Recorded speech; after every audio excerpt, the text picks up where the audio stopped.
And welcome to the Rose Bowl. Chris Fowler, Kirk Herbstreit, Holly Rowe. If you watched that Illinois-Penn State game, you saw a piece of history and the new overtime rules in effect in 9 overtimes. Here's what you missed in the first quarter. The UCLA Bruins have dominated. They got the football first. A long, grinding drive on the ground. Charbonnet with a touchdown. Yeah, 12-play drive to open things up. They get a stop here. They reviewed that. They got the right call as far as getting the ball back. DJ James makes a pick there, but they can't cash it in. And the punt is then blocked by the Bruins. Bruins have really dominated this first quarter. Chip Kelly with the play calling. Quarterback play has been outstanding.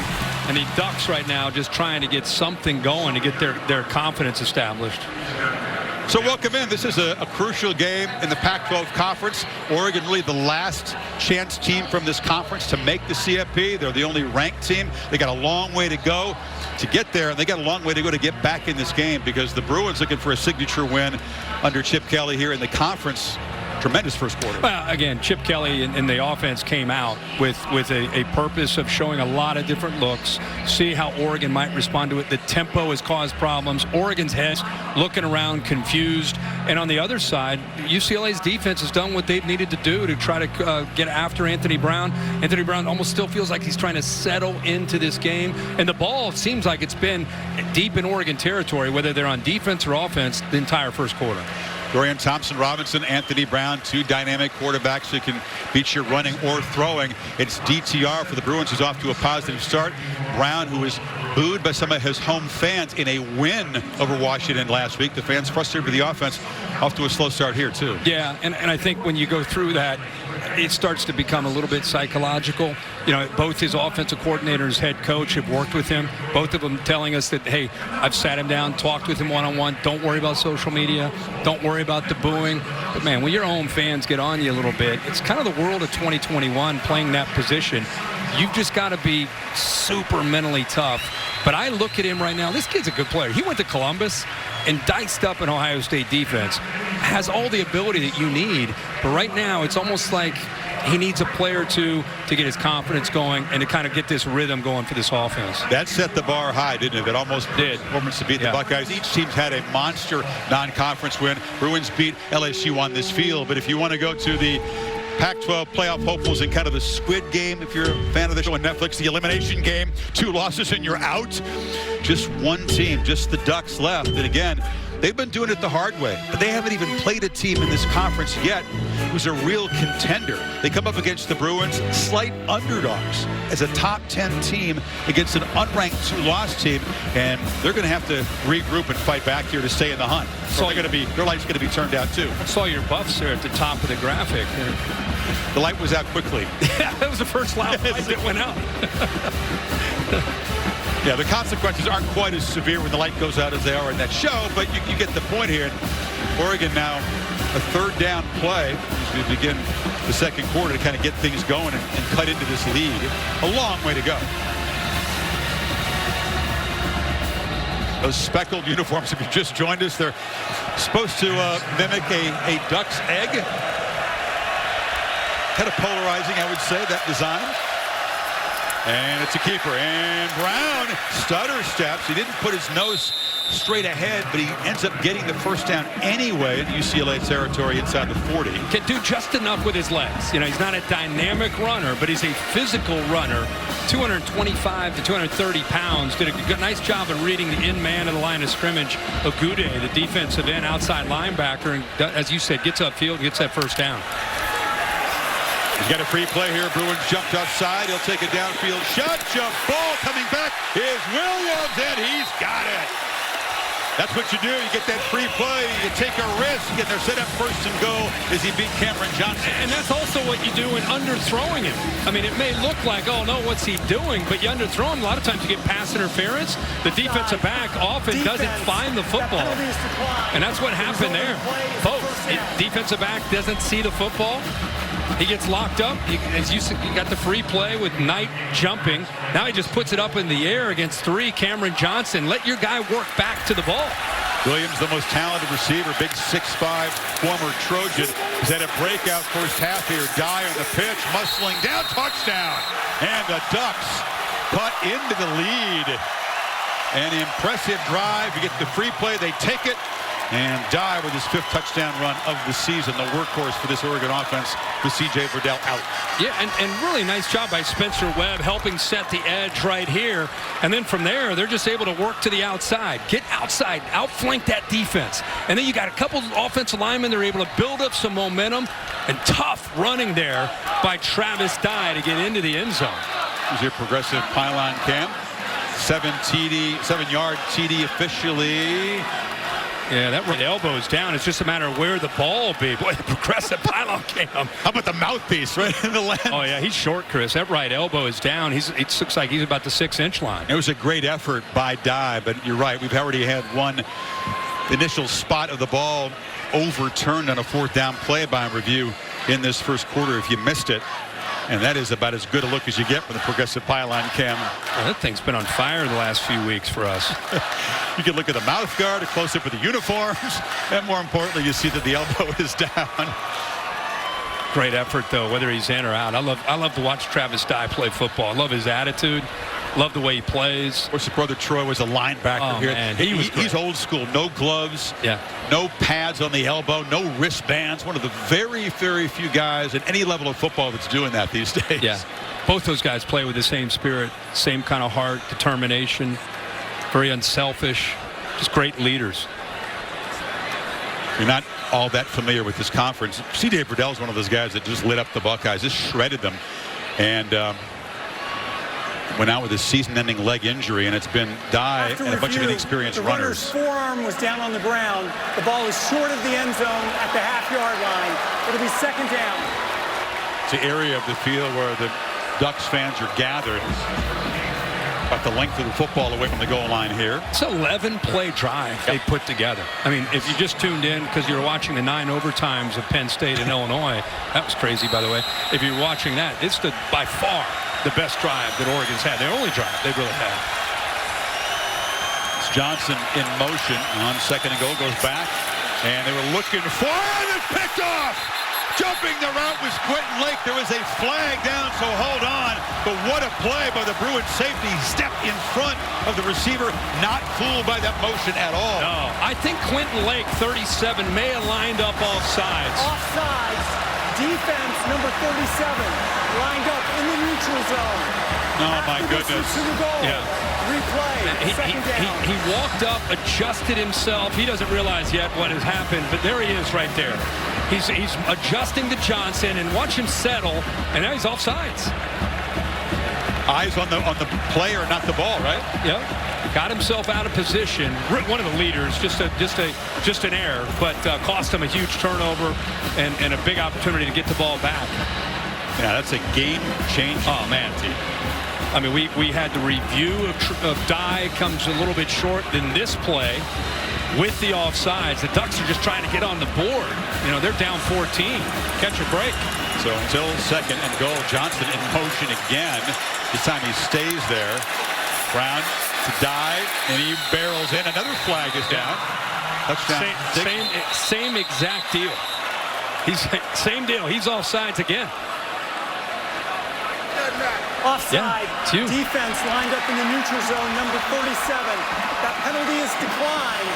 The result of the play. That's a 28th career start, but even experienced players can make back-to-back Chris, this isn't the previous play. This is the same exact. It just happened.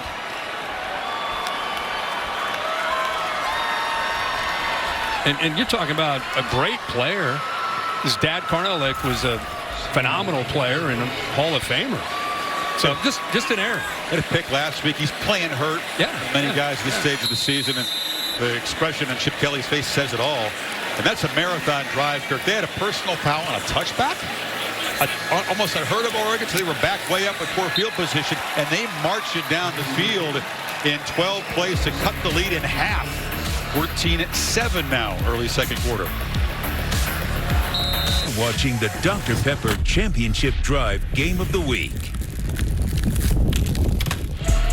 ESPN College Football on ABC, presented by Arby's in this presentation of the Pac-12 Dr. Pepper Championship Drive Game of the Week. UCLA has been dominated in this series head-to-head, lost 8 of the last 9, trying to beat a top 10 team for the first time since 2010. Kirk, and the first time here at the Rose Bowl since 07, when Chip Kelly was his first year as play caller, OC for the Ducks. It's been a long time. So a real opportunity in a crucial conference game to get that signature Pac-12 win. Esmer Allen leaves it there, and the Bruins go back to work. Down to Holly Rowe.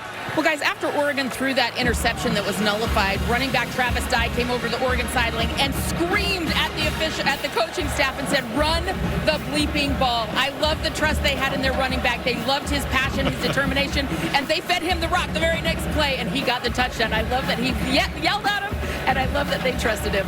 I don't know about loving that he yelled at him, but I love his passion. I love that there's passion, there's insubordination. Yeah, exactly. Exactly. I love that he wants the ball. They've only run him 5 times for 6 yards, but you're going up against one of the top rush defenses in the country in UCLA. Brother Troy, by the way, is on the bench there, kind of a gray-colored hoodie.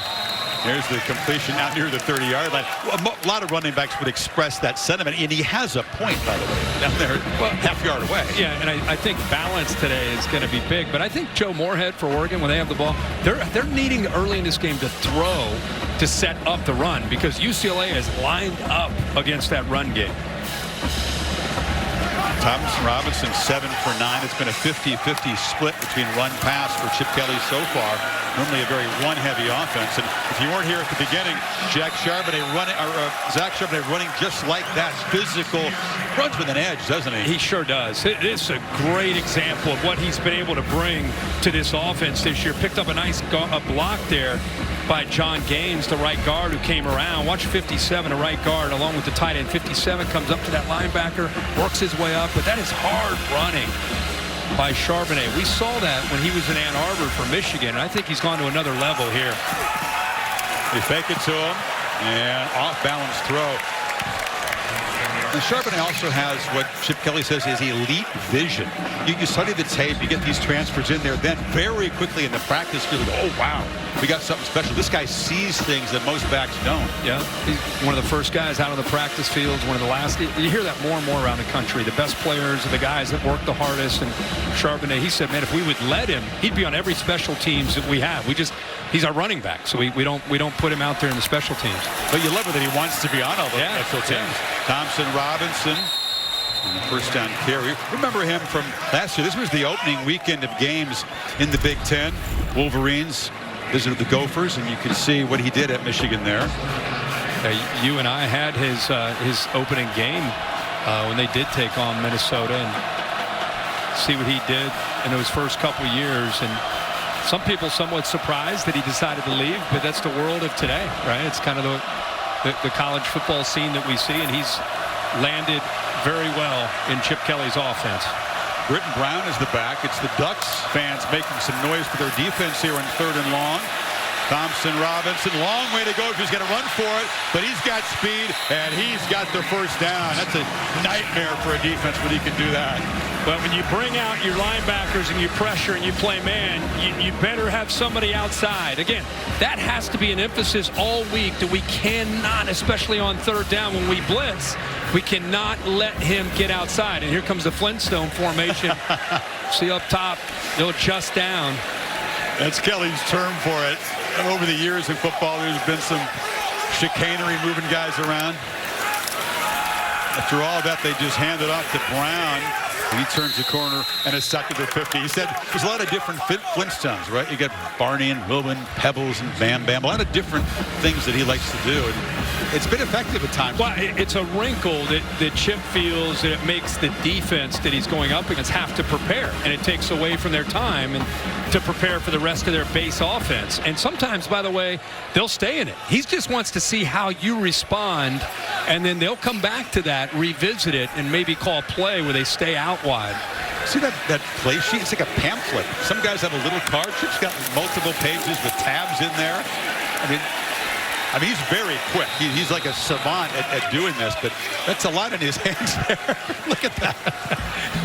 It's Go to page 4. It's a book. Good stop there up front by Oregon.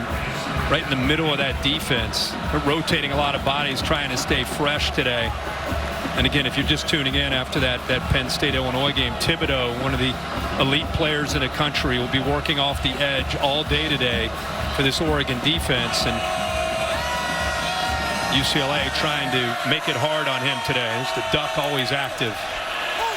Influences the game in lots of ways. Eager they jump offside there, but it's every opponent, where's number 5? That's what they want to keep an eye on before they snap the ball. Number 5 may have jumped there. A couple of Ducks across the line. Third down, trying to get a quick jump. His first step's as good as there is in the country. Offside. Defense number 5. 5-yard penalty. Remains third down. Now they chose Thibodeau. They could have chosen a couple of Ducks. He's at the bottom. Watch him. I mean, he's known for his quickness, his initial quickness, especially on third downs. I think he's really grown as a player. When we saw him as a freshman, it was more about just outside speed. Now he's gone from 230 to 255, 260. Now he's defending the run. He's a complete player. Here's the handoff. Brown bounces it. First down. They got the edge. And he's down near the 30. That's exactly right, Chris. Lost the edge of the defense. He works down. You need help here from the outside linebacker. He's got to be able to work to the outside. You cannot lose the edge to this defense against these backs. They're as good as there is in this conference of bouncing. Yeah, Keith Brown, a true freshman back, lost the edge. Here comes a flag now. It's in the holding zone.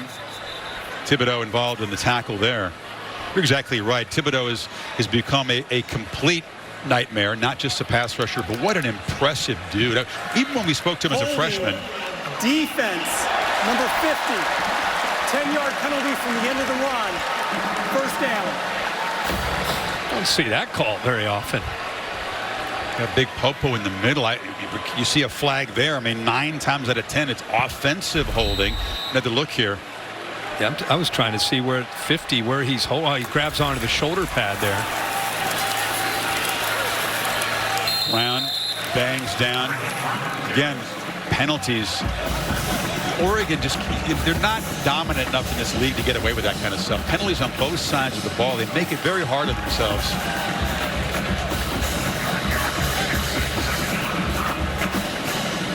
They're very often of the major variety like that one.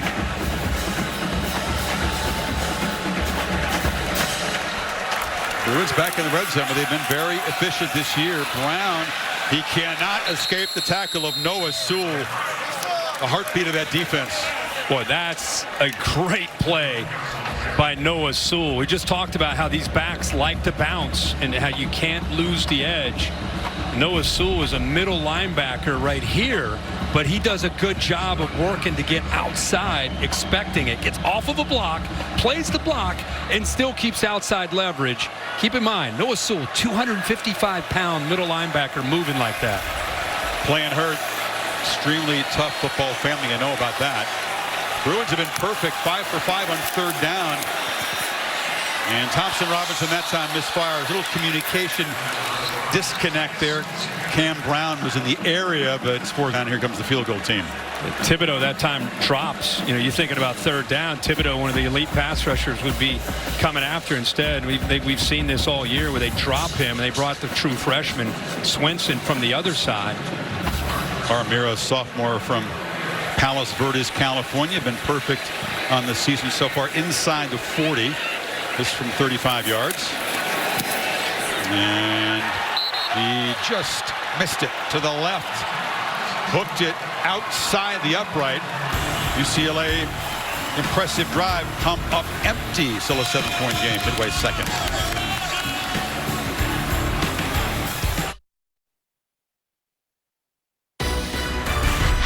College football presented by Arby's on ABC is brought to you by the Peloton Tread.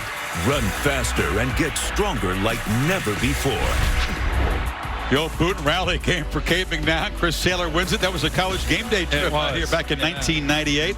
And Cade McNown honored. They named one of the tunnels here at the Rose Bowl for one of the Bruin greats. First team All-American that year. Was third in the Heisman Trophy voting. And he's part of the 2020 National Football Foundation College Hall of Fame. The 2020 and 2021 classes being inducted together. Carson Palmer repping the Pac-12 in the 2021 class. So the Ducks still down only 7, and 7 McGee is the young running back in there behind Brown. It just shows that physical running style. You talked about spins for 8 before Bo Calvert got him down. Yeah, he gets the numbers right in the box, where he's just looking at the numbers to be able to count. Okay, I can get up in here and try to lower my shoulder and get some positive yards. It's such a different kind of running threat as a quarterback, where he's going to have to make you still respect it, but it's more about him lowering that shoulder and picking up tough yards. That time he got 8. He's a tough guy and a resilient guy. A couple of ACLs, and you got to rebuild your legs after those ACLs and physical therapy. That's Jalen Redd makes the catch. You spent a lot of time and a lot of sweat and tears working hard to get that back, and he's stronger than ever right now. He sure is. You know, and I think early in the game, in the first quarter, many people again didn't have a chance to see it, but he just looked like he was maybe thinking too much. He was pressing. Right now, he looks like he's just playing football. Right now, he's just out there executing and getting the call and looking at the defense and reacting. 10 for 14 early going for Brown. From the pocket here, launches over the middle, and he overshot his man. That was Jalen Redd, who had a couple steps, and Brown knows he had a chance here to make a play. Yeah, that's one that breaks late, and you just need to hold it a little bit longer. He started to pump. He's got one-on-one in the slot against the nickel. You see the separation. There's not another safety in the middle of the field. Put it up in the air and let him run underneath that.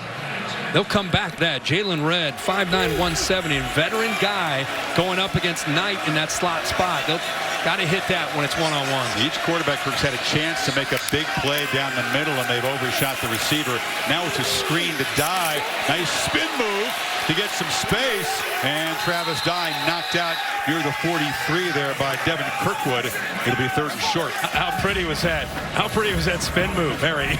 It was Knight, again, 24, coming in to be able to make a play. He's one of their more physical defensive backs, but in space. Unable. Yeah, Olay, exactly right. And instead of being 3rd and about 8 or 9, now 3rd and short. Heck of an effort there by Travis Dye. But you can't play every play, and so 7 McGee had very few chances. One of the top recruits out of the state of New York, part of this heralded recruiting class. He's the back. And option look, he's got the pitch, and he's got the first down. And 7, and where's number 0? Makes a play, and he's got a promising future. He does, but the first thing you got to do is secure the ball, right? And he just comes into the game. It's a pitch. Catch the ball. Okay, now he can show you what he can do. He's just lowering his shoulders. Just run over Just run anybody. I don't care who's in the way. Someone's going to get it. In fact, Hudson, the receiver. I'm running over you, too. He was just making sure he did not drop that pitch.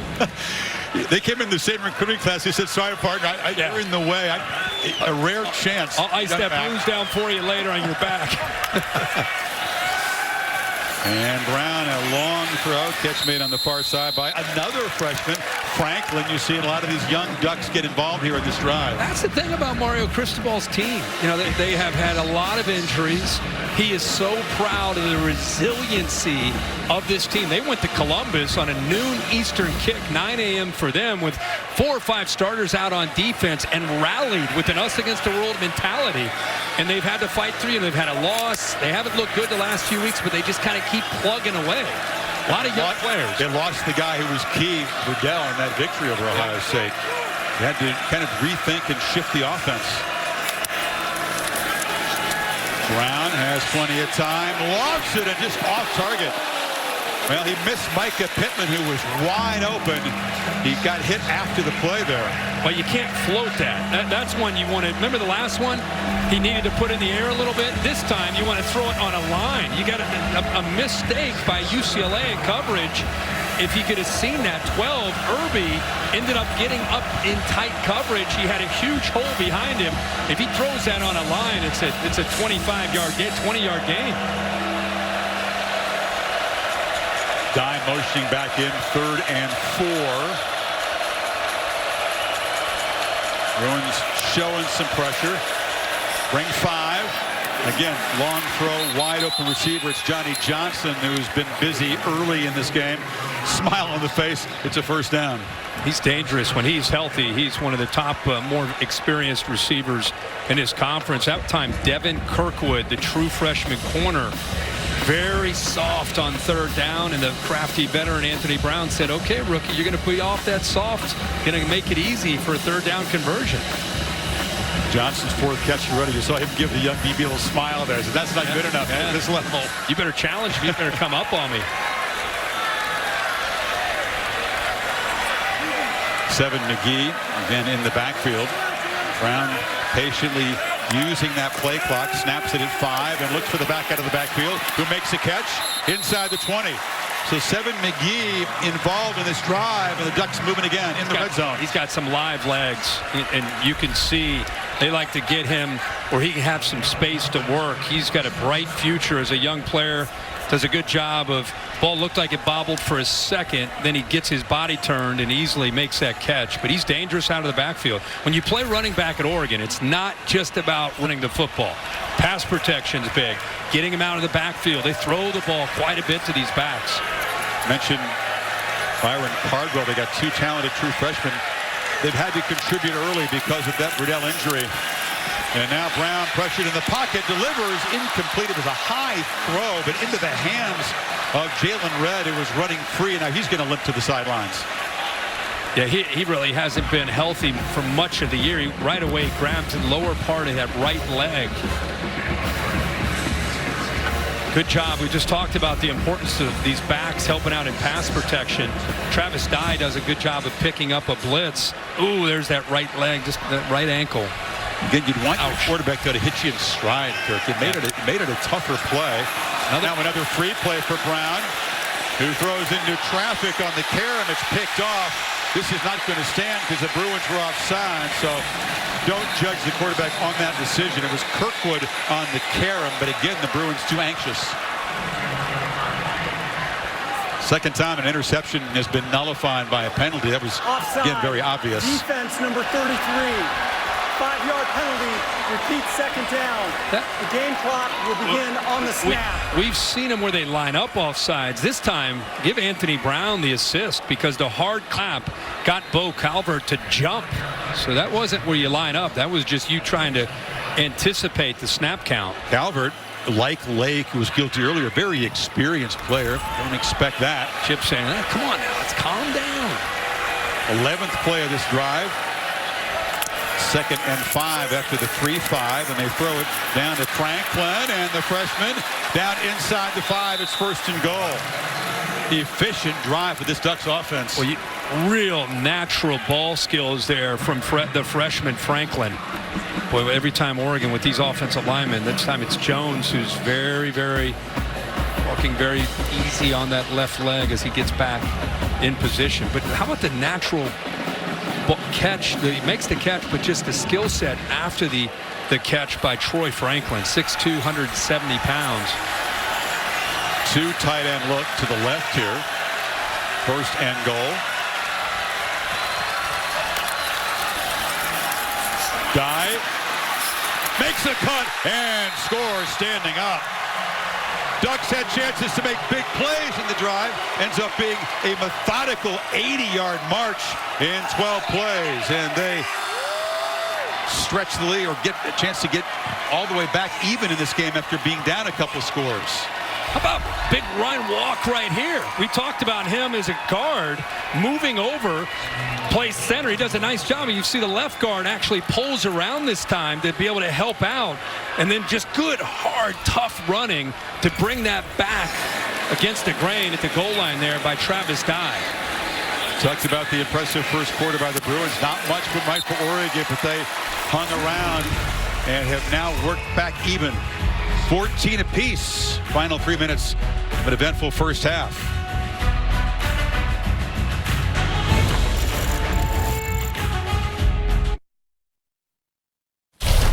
Capital One halftime report just minutes away. Kevin Nagani, Booger McFarland, new week. Another top 10 team goes down. Yeah, congrats to Illinois. Brett Bielema took a game plan on the road. He played 9 offensive linemen at one time. They physically manhandled the Nittany Lions. 9 overtimes as well. Cincinnati survives as well as Oklahoma. Really good game in Ames between Oklahoma State and Iowa State. We'll have the update and the highlights. Back to you, Chris. All right, fellas, thanks. That's the first look for a lot of fans at the new overtime rules. Guarantee it's going to be mixed reviews, polarizing. It has the feel of like a soccer penalty shootout, two-point conversion. After what did they miss, like 8, 9 in a row, by the way, combined those? Yeah, I mean, how many people have 9 two-point plays in the book? 0. No. They were improvising at the end, and it looked like it. Take another break.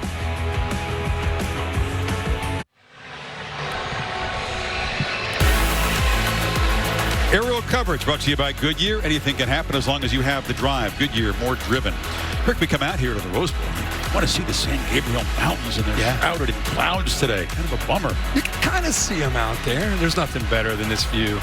AT&T 5G Skycam. I agree, but maybe by the third quarter, the sun will burn off those clouds. We get the classic Rose Bowl. That'd be great. Be great. Well, let's see what the Bruins do here. Oregon's going to take a timeout on defense here. 2:49. All the timeouts. Tie game now. We'll see if Chip Kelly is feeling aggressive. They're over there somewhere, the San Gabriels.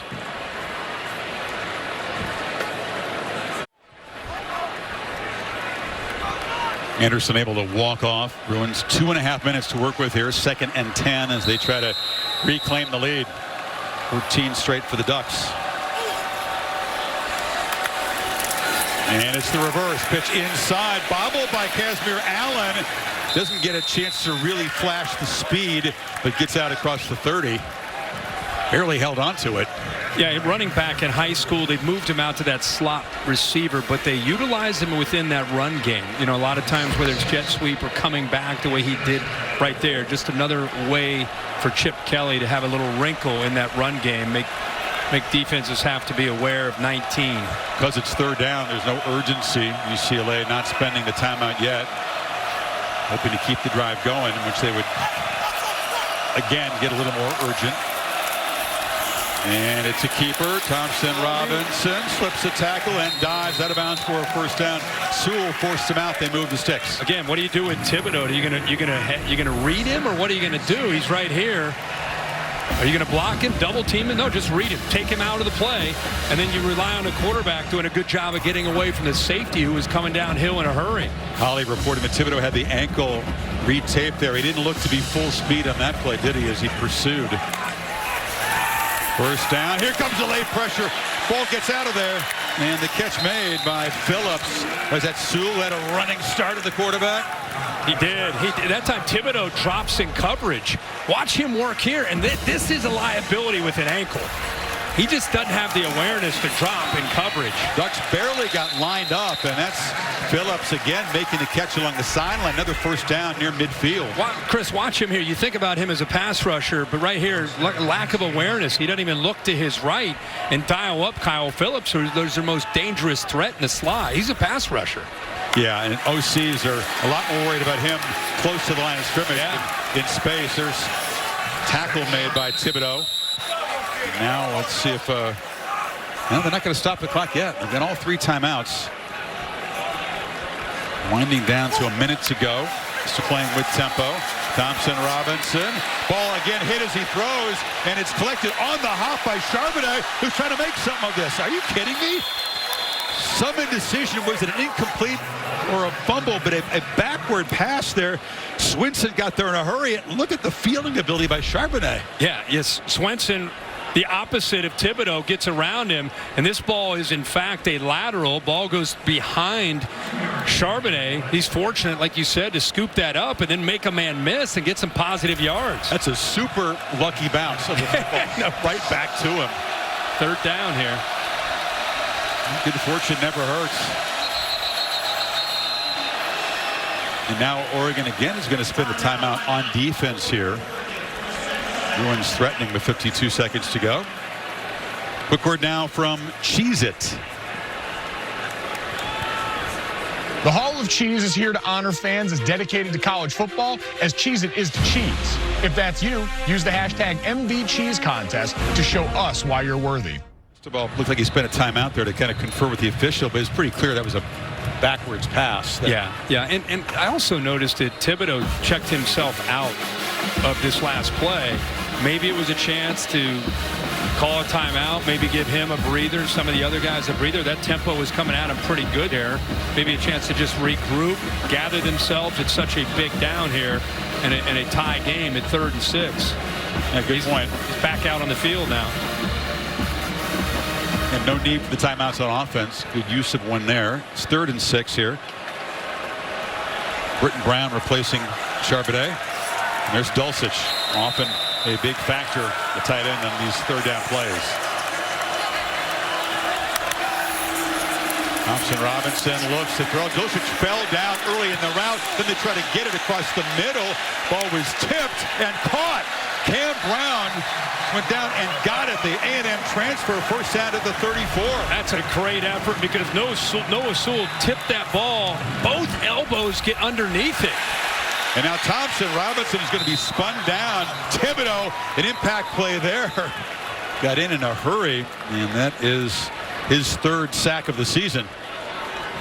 But things are going so fast there. I watch Thibodeau. They've beaten him before on the zone read, and this time does a good job in space making a play. He jumped, and I didn't know if he just got off the line quick. UCLA, the first of the half. This will be a 30-second timeout. You said it's frenetic. I think they might have considered taking a look and replay at that catch, which we thought was good. Next thing you know, it's a tackle for loss.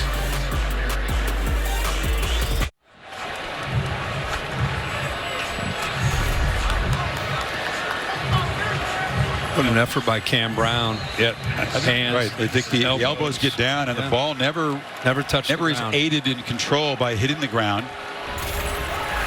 Britton Brown in the game, and there's a tightrope catch by Kyle Phillips. He had a good first half. The junior back in the lineup after missing last week's game. You got to get some separation. He's able to do that. Pulls away from Jamal Hill in that slot. Look how fast, man. Just NASCAR speed. 3rd down, throw to the end zone, just broken up at the last minute. Beautifully there by Verone McKinley. Man, they call the general saved a touchdown because Dulcich was right there. That was not just the reach back and knock that away, but he turned from his left to his right and somehow locates the football. Dulcich says, I had it right there. What incredible body control. He's running one way and then turns, locates the ball, and goes up and knocks that away, Willie Mays style. It was just, that was a big-time play. Now it's 4th and 6. Oh, right tackle. And it's going to be 4th and 11. So Kelly not thinking about the long field goal attempts. Would have been within the range of Barmira before that.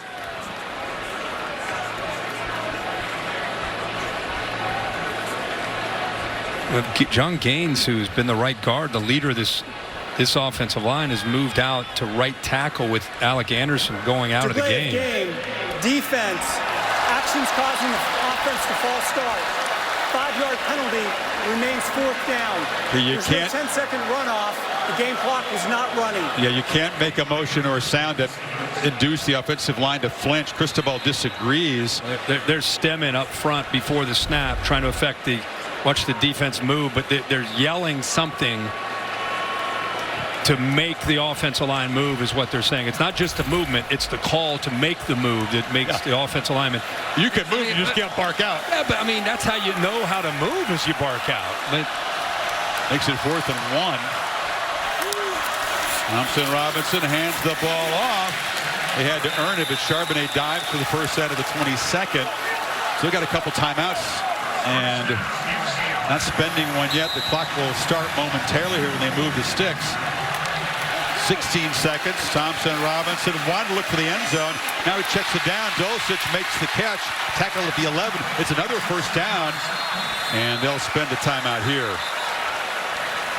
The Bruins trying to reclaim the lead 9 seconds before the break. We'll take a break.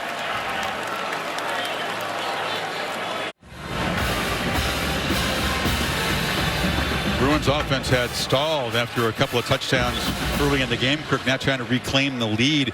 Cristobal is plays in fired. this drive. He's still fired up about that call, that delay of game call where Oregon's defensive lineman, you don't move, and to know all to move at the same time and to get called on that. It went from 4th and long to 4th and short. That's why he's so frustrated. You got to turn the page, right? That's what coaches tell players to do. Turn the page. Next play. Yep. And Bruins now 10 seconds to work with. And the one timeout. On the 11-yard line. The whole playbook still in play for Kelly here. Ducks bring some pressure. Can't take a sack. And the ball is on the ground. He was a little too patient back there. Thibodeau came around the edge. And that's why they call him a game wrecker. Actually was recovered by UCLA. John Gaines got down on the ball to give the Bruins a chance. Let's check the clock. They're going to put a second back. Watch the tight end Dulcich. I thought he'd be running a route, but instead he's playing like an offensive tackle going up against Thibodeau. A mismatch there that Thibodeau wins. You know, usually you chip with a back, you help out with a tackle and a tight end, especially in a play where it's an obvious throwdown. You're going to put 2 seconds back on the clock, but wow. You're right. That's unfair. Dulcich is a very talented tight end, but not many tight ends in the world can block that guy. And so then they call the game wrecker, makes a play that perhaps will be worth 4 points instead of a chance at a touchdown. Barmira, they put a couple seconds back on. Missed one from 35, wide left. And this one from a similar distance, 36 yards. Man, it's been an interesting first half. Got off to a quick start if you weren't here at the beginning. And UCLA riding the wave of momentum. A couple touchdown lead. Oregon chipped away a couple long touchdown drives. And then the Bruins answering with a drive here. I so upset. He's still fired up. I'm getting a kick out of watching him. He is a fiery, competitive guy. The previous play is not reviewable. He's still on the officials.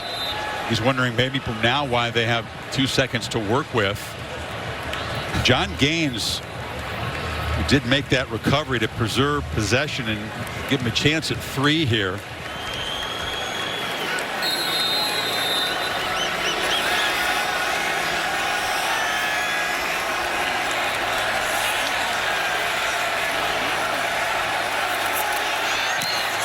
And this time the sophomore knocks it through. So a late field goal drive by UCLA. And we'll go to break with the Bruins up 17-14. The Capital One halftime report coming up right after these messages.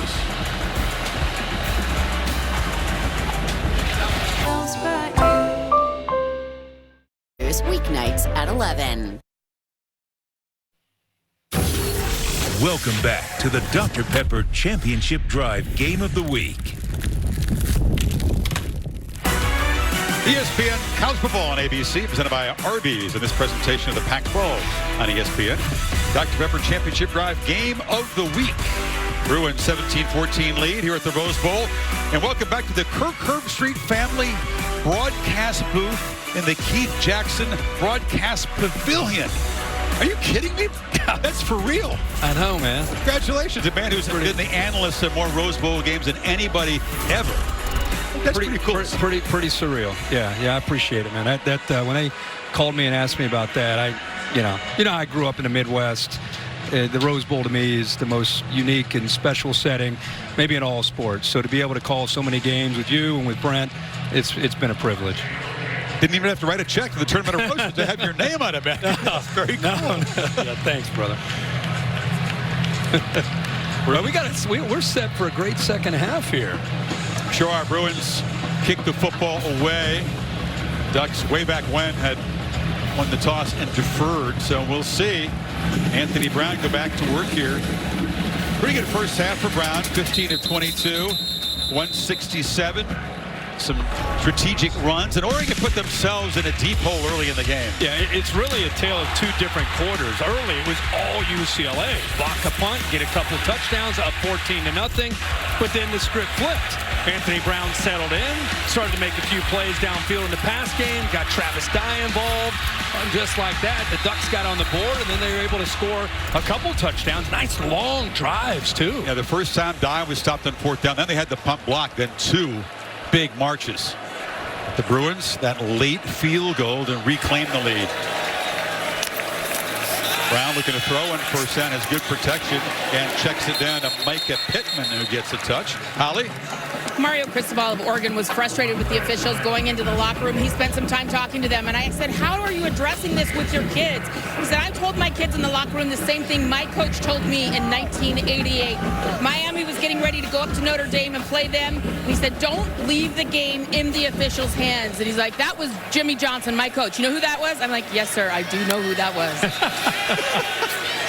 Jimmy recruited him, then Mario won a couple of championships with Dennis Erickson as coach, and they get it. Devin Williams has had a big game so far, out across the 40. You know, you and I were watching this from up here while Holly was interviewing Chip Kelly. This was going on. Some of the assistant coaches talking to the officials and letting them know. We got the police out there. We got staff, strength staff trying to push people back.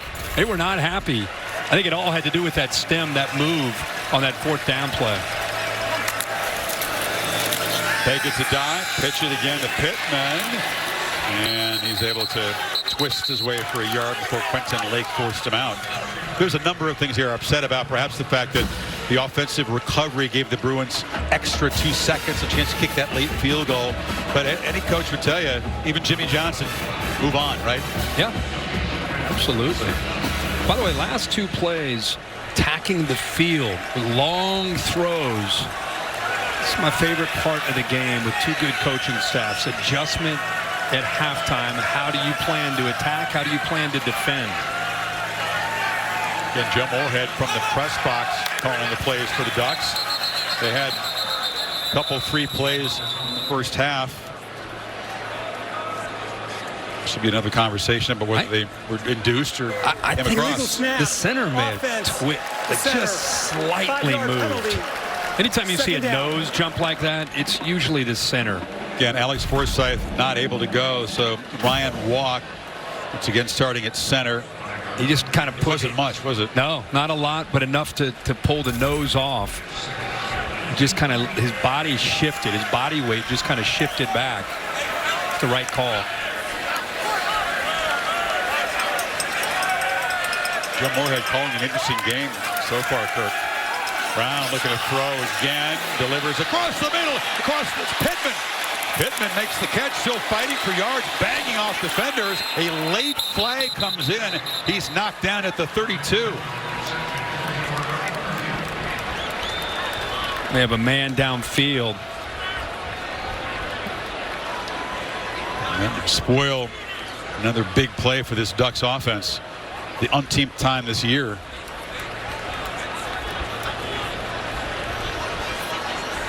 Came in really late though. Yeah, the tackle was made. It may have been something else. Yeah, I didn't see any linemen downfield.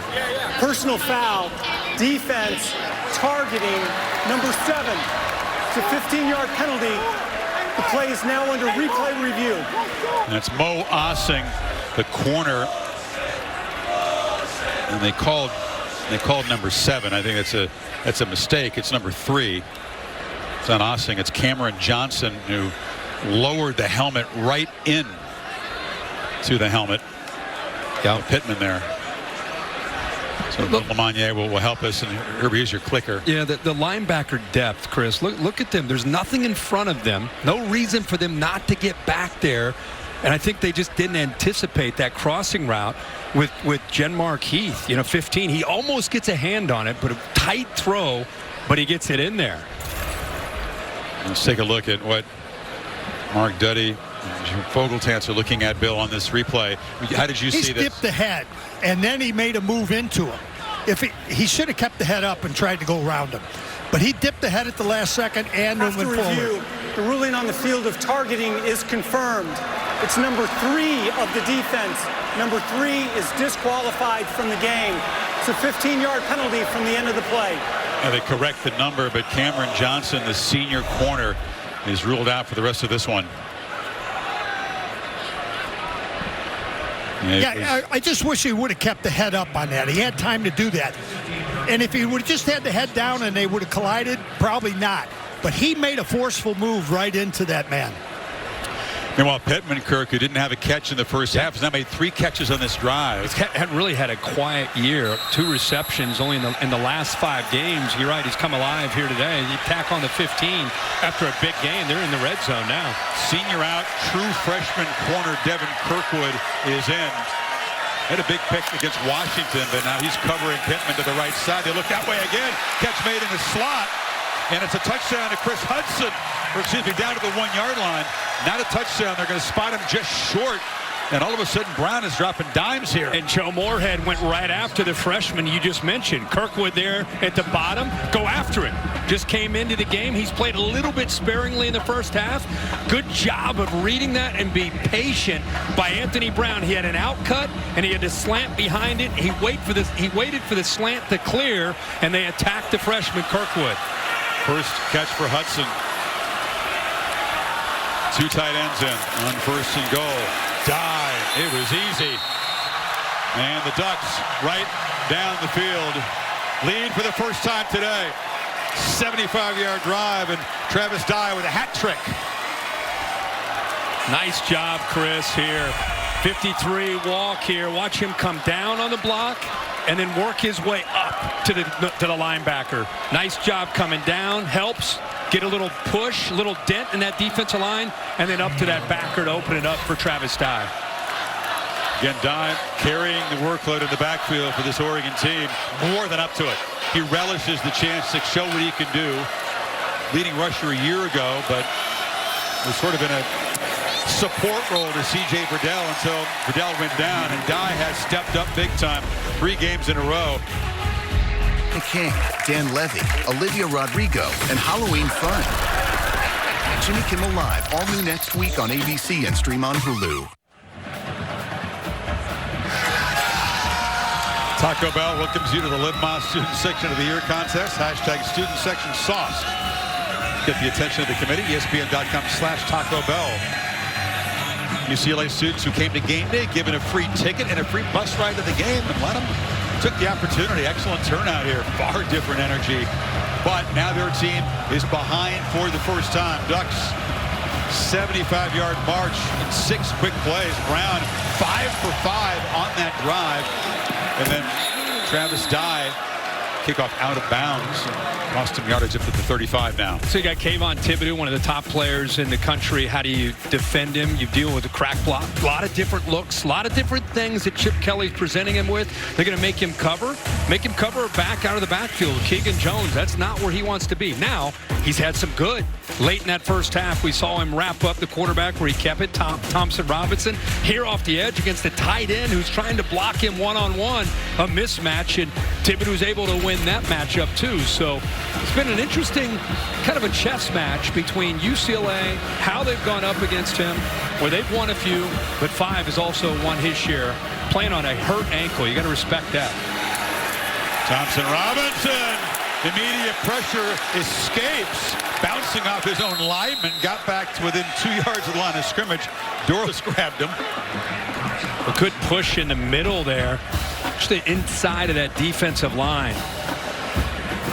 Mubai gets in there 50. I mean, Thibodeau gets most of the attention, but they've got some twitch and some athletic ability across the front that makes it hard to just kind of angle that protection or slide that protection one way. Quick throw. Thibodeau to catch up. Hurt his ankle against Fresno State. Couldn't play against Ohio State. He didn't play 2.5 games. Then he targeted Tanner McGee, the Stanford quarterback, late in the game. That was part of that loss to Stanford. So he misses the first half against Cal, comes back possessed last game in the second half. And I think if for a guy in this world that we live in today, people talking about him being a first pick or top 5 or 10 pick, he's playing on a hurt ankle. I mean, you got to really respect that the fact that he's out there when some guys may shut it down and not even play. So I love to see that. Thompson Robinson has a lot of time on third down, but it's batted down by Noah Sewell at the line. And that fired up Ducks defense. Chance to really build momentum here now for Oregon. Noah Sewell was spying. You know, he's usually they'll rush him. He's just reading the eyes and just waiting, and he shows you his athletic ability at 255, 260, middle linebacker. Jack of all trades. He can rush you, he can spy you, and there he goes up and shows you how he can be an athlete and just knocks that ball down. First punt of the afternoon for Luke Akers. Fumbles the snap. The special teams disaster for UCLA. This was a worry. He's taken a lot of time all year to get punts off. Opponents have been close to blocking them. That time he just dropped the snap, and it's recovered there by Patrick Herbert. They're probably going to get a dead ball celebration. Penalty would be my guess. I don't know. What do you got, Actually, Bill? what happened on there, he just dropped. He came in, the defender pulled his helmet off. Okay. Ball was still live. Yeah. They're going to get the ball back with a 15-yard penalty, first down. No way. Get out of here, Bill. That Are ball you serious? was still live. If it's not considered a dead ball, it would be just 15. If it was during the play, during the play. Personal foul, targeting, defense, excuse me. They got to get things sorted out here. Excuse me. Personal foul targeting on the receiving team, number 8. This penalty is now under replay review. Oh, wow. That's a game-changing play. All right, because it wasn't a dead ball foul, it changes everything. Go ahead, Bill. Exactly. You take it from here. And it appears as he comes in here, I don't agree with the targeting call, but he does rip his helmet off, and that part of the penalty can stand. If it's not targeting, he's still ripping the helmet off within the play. If all they called was targeting, the penalty should go away, and they'll get the ball. The defense gets the ball. Dante Manning is a true freshman corner playing special teams. Targeting? I didn't see any targeting at all. I'm just more focused on him taking, the hit that knocked the helmet off. There's no way there's a targeting call there.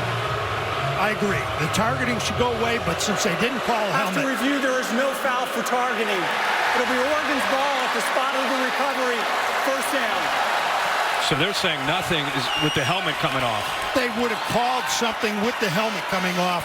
Yes, the penalty would stay, but the targeting would go away. Right. But since they only called targeting. Replace it, waved it off. Okay. So Corbin Williams makes the recovery, and Akers, no action all afternoon, finally gets a chance to punt and drops the snap. And this is crucial now for the Bruins defense.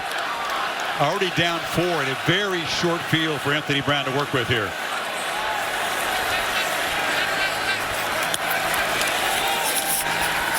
Brown to die out of the backfield. Spins into the field of play, but is corralled by Caleb Johnson. Short game. Amazed watching Joe Moorhead dial it up, one of the top play callers in the country. Came in knowing that it'd be a concern of trying to run the ball against UCLA. 41 plays that he has called, and only 13 have been run plays. So 28 pass plays. And that's to where you want to attack UCLA. I thought they might throw to kind of set up some run, but what he has dialed up so far is obviously working, but it's been through the air with Anthony Brown. He's put the game a lot in his quarterback hand. Sure has. Brown has warmed up as this game has gone along. Play clock winding down. They'll have to spend a timeout here. That is a very atypical play selection if you know about this Ducks offense. It's a team that averages 210 on. Existing customers are best deals on every iPhone, including up to $800 off the Epic iPhone 13 and iPhone 13 Pro.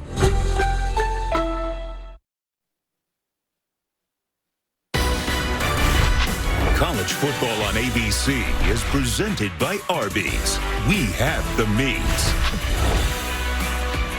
How about Chip Kelly's 4 years as head coach at Oregon, Kirk? They're in the mix every single year on big stages. 4 years. Rose Bowl, National Championship game, Rose Bowl champ, Fiesta Bowl champ. In 4 years, they went back in the BCS era, 4 BCS Bowl games. Mark Helfrich took over with a lot of players that Ellie's couple years administration recruited, got within a game of the championship. 14, the first year of the playoff, played Ohio State in the national championship. After beating Full State on this field. Yeah. Now Oregon trying to make it 4 touchdowns in the last 4 possessions. Set up at the 20 on a 2nd and 8. Guy motions back in. Want to get it outside, pressure up the middle. Yep. He's hit as he throws, gets the ball up underneath there to Spencer Webb, and the tight end's going to be knocked down at the 16, 3rd down and about 3 or 4.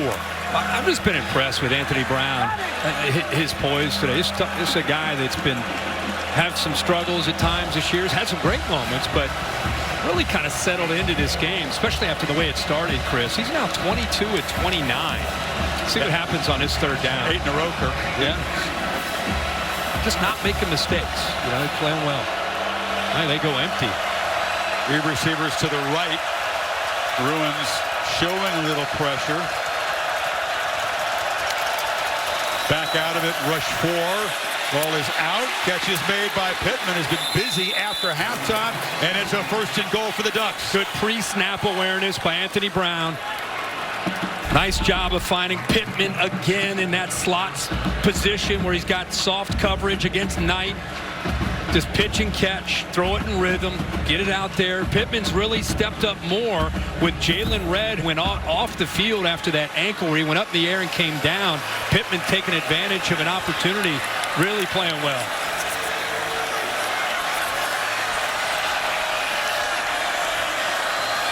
One-on-one to the right side. They'll hand it up the middle. Touchdown. Travis Dye has scored 4 touchdowns on 8 carries. Then he's got like 14 total yards. Unbelievable. One of the weirdest lines you'll ever see for a running back. How about the offensive line opening this up? Right here, the left guard does a nice job. TJ Bass. Really good job of just getting a push. UCLA slanting that way. You're either going to slant yourself into plays or take yourself out of plays. And that time they took themselves out, and TJ Bass just pushed them down, opened it up for Travis Dye. So the muffed snap on the punt, the short field easily converted. Ducks on a serious roll here. Have you ever, Kirk, seen as a doink? Cam Lewis misses a PAT for the first time this year, so the league will stay. Now Pizza's the Hut. The Wonder Years, Wednesday, 8:30, 7:30 Central on ABC. The double meaning here. Travis Dye going, I got 4 touchdowns, 4 up and then 4 down, and mocking what the UCLA team does. They go 4 fingers in the air. I've never seen a crazier stat line for a running back. I mean, he's had 4 consecutive carries, Kirk, for touchdowns. Is that a record? I've never seen anything like it. He's got. Has it ever happened where 4 consecutive carries or touchdowns in college football? No. Not only that, just having 16 yards in the whole game and having 4 touchdowns. I'm told by Mark Amento, our statistician, that is a new NCAA record. The old record, Howard Griffith for Illinois had 3. A bunch of guys had 3. Yeah. Bear, nobody ever had 4. So that's an Affleck trivia question. Take that, Bear. Future. I got that is not today's Affleck trivia question, but I do have today's Affleck trivia question. It has to center around Kayvon Thibodeau, who's gotten a lot of hype and is constantly mentioned as one of the top picks in the NFL draft. Today's question: who was the last Oregon defensive player selected in the first round of the draft? Oh, I didn't see the defense. I'm thinking Justin Herbert, but you're thinking defensive player. Deion Jordan, was there a defensive back? Was there a corner maybe that got selected? Jordan went to, I think Deion Jordan went to the Dolphins, I want to say. UCLA needs to respond right now. Since they led 14-0, the Ducks have outscored them 27-3. Chip Kelly, in our visit with him yesterday, talked a lot about mental toughness and telling his players how to move on to the next most important thing. Said he's watched different leaders throughout the country and even the world.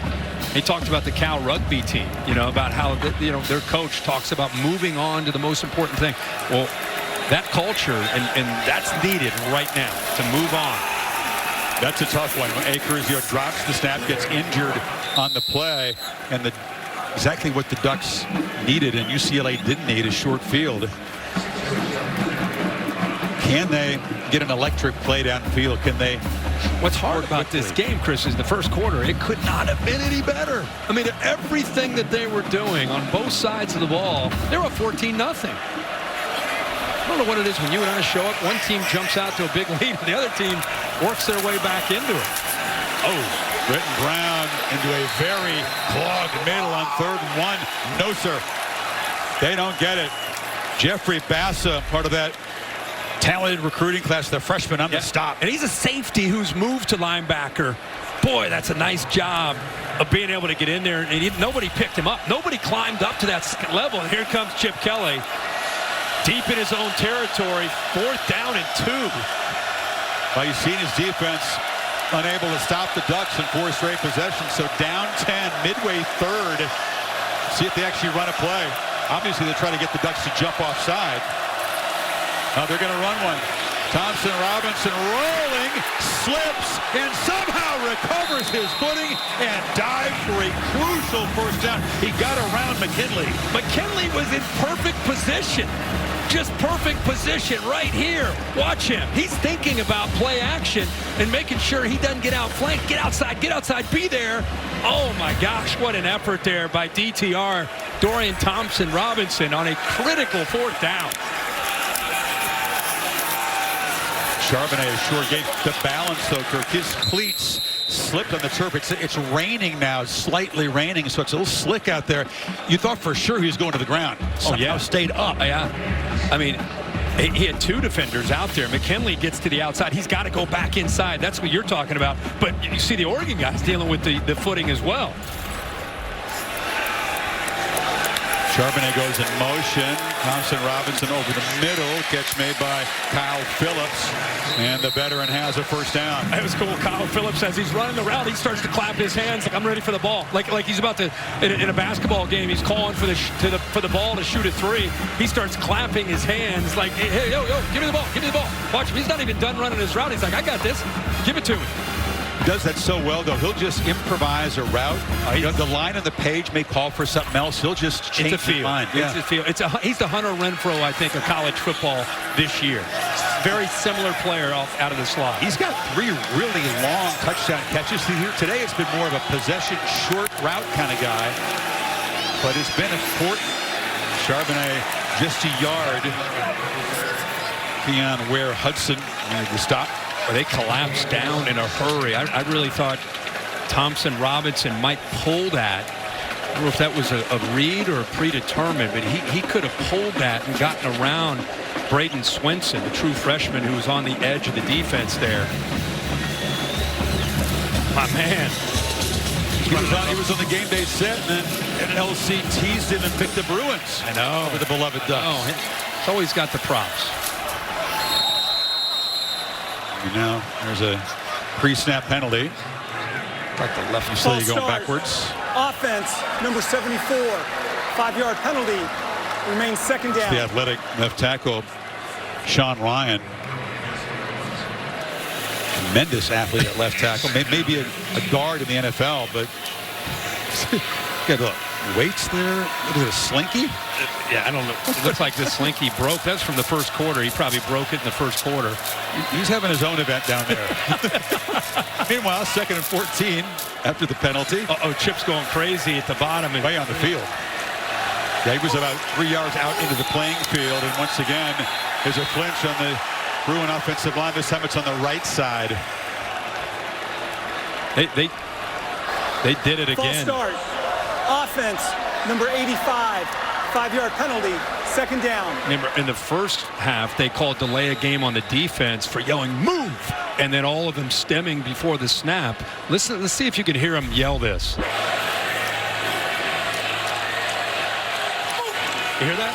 That's it. In the first half, they called that they were trying to lure the offensive line to make them jump. That time they did not call. 5 more yards against the Bruins. So 2nd and 19, Charbonnet in the flat, and great pursuit. They gang up on him after a short gain. McKinley got him down. 3rd down and long now, very long. And that's why Mario Cristobal and his staff were going crazy is they called that on like a 4th and 7. We got Funes down. He's been dealing with injuries. It's got a foot injury. You're right. He's been most of the year. Most of the year he's been such a talented player out of Anaheim. Just get back to the lineup. Missed. Buy it. It's how the Home Depot takes the guesswork out of the hard work. The Home Depot app. How doers get more done.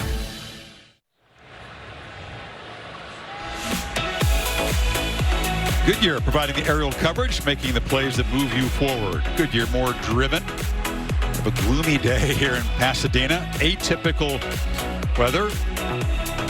And a gloomy outlook for the Bruins at the moment. Somewhat gloomy, down by 10. Seyfuna is still down, the linebacker for the Ducks, and they appear to be looking at that right knee. Here's what happened just at the end of the play here. Yeah, you can see the plant of that leg there. The footing is giving way a little bit, and then there's a collision up high. Look. It was McKinley who came in there. Cringe when you see a play like that, player's head and neck involved, and when they're being helped off, the injury bug has been a major storyline for this team. Both sides of the ball. You see Alex Forsythe, the center, the number 78, unable to go for a 3rd consecutive game, and now Bennett Williams out. Yep. You know, they've Justin Flo, excellent linebacker, been out for the year. Drew Mathis, on and on. Ducks will have to call on next man up again. Bruins need 14 on 3rd down. Running start, pressure, and Thompson Robinson no chance to make a play. Brandon Dorless was in there in a hurry. Now it's 4th down and a long way to go. Kelly will send out the punt team. Akers, I thought, was potentially injured on that play where he dropped the snap and then was hit. He was on the exercise bike limping heavily, but he's back out there to punt this time. Hey, Tim DeRuyter and the Oregon defense, after giving up 14 in the first couple possessions of this game, have done a great job of adjusting. Remember those first 2 drives, they were confused. It's a very, very high and short punt. Bounces at the 30, and it's stopped right there. All right, Bear, we've been busy up here. I haven't paid much attention to your Affleck trivia question. I threw out Deion Jordan.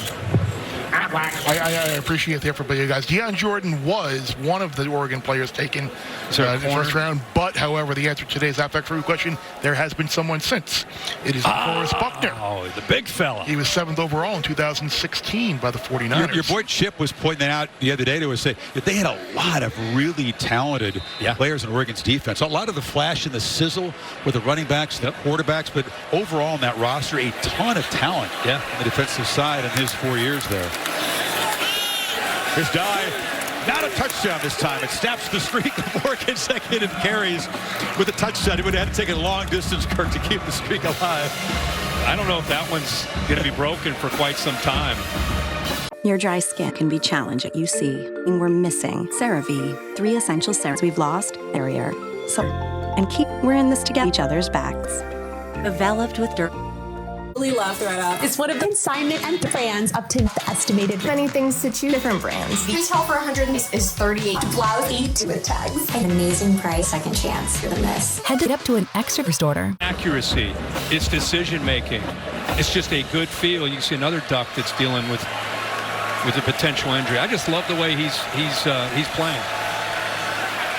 He may not be unhappy to be away from home after what happened last week, but this Oregon team on the road here, as Dye runs straight ahead, nice gain of about 7, has shown a ton of resilience really throughout the season.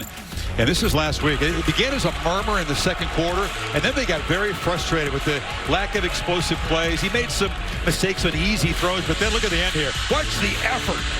Diving for the pylon. This is a game-winning touchdown, a couple of late touchdown drives to get the dub at home, and he was frustrated afterwards. He really was.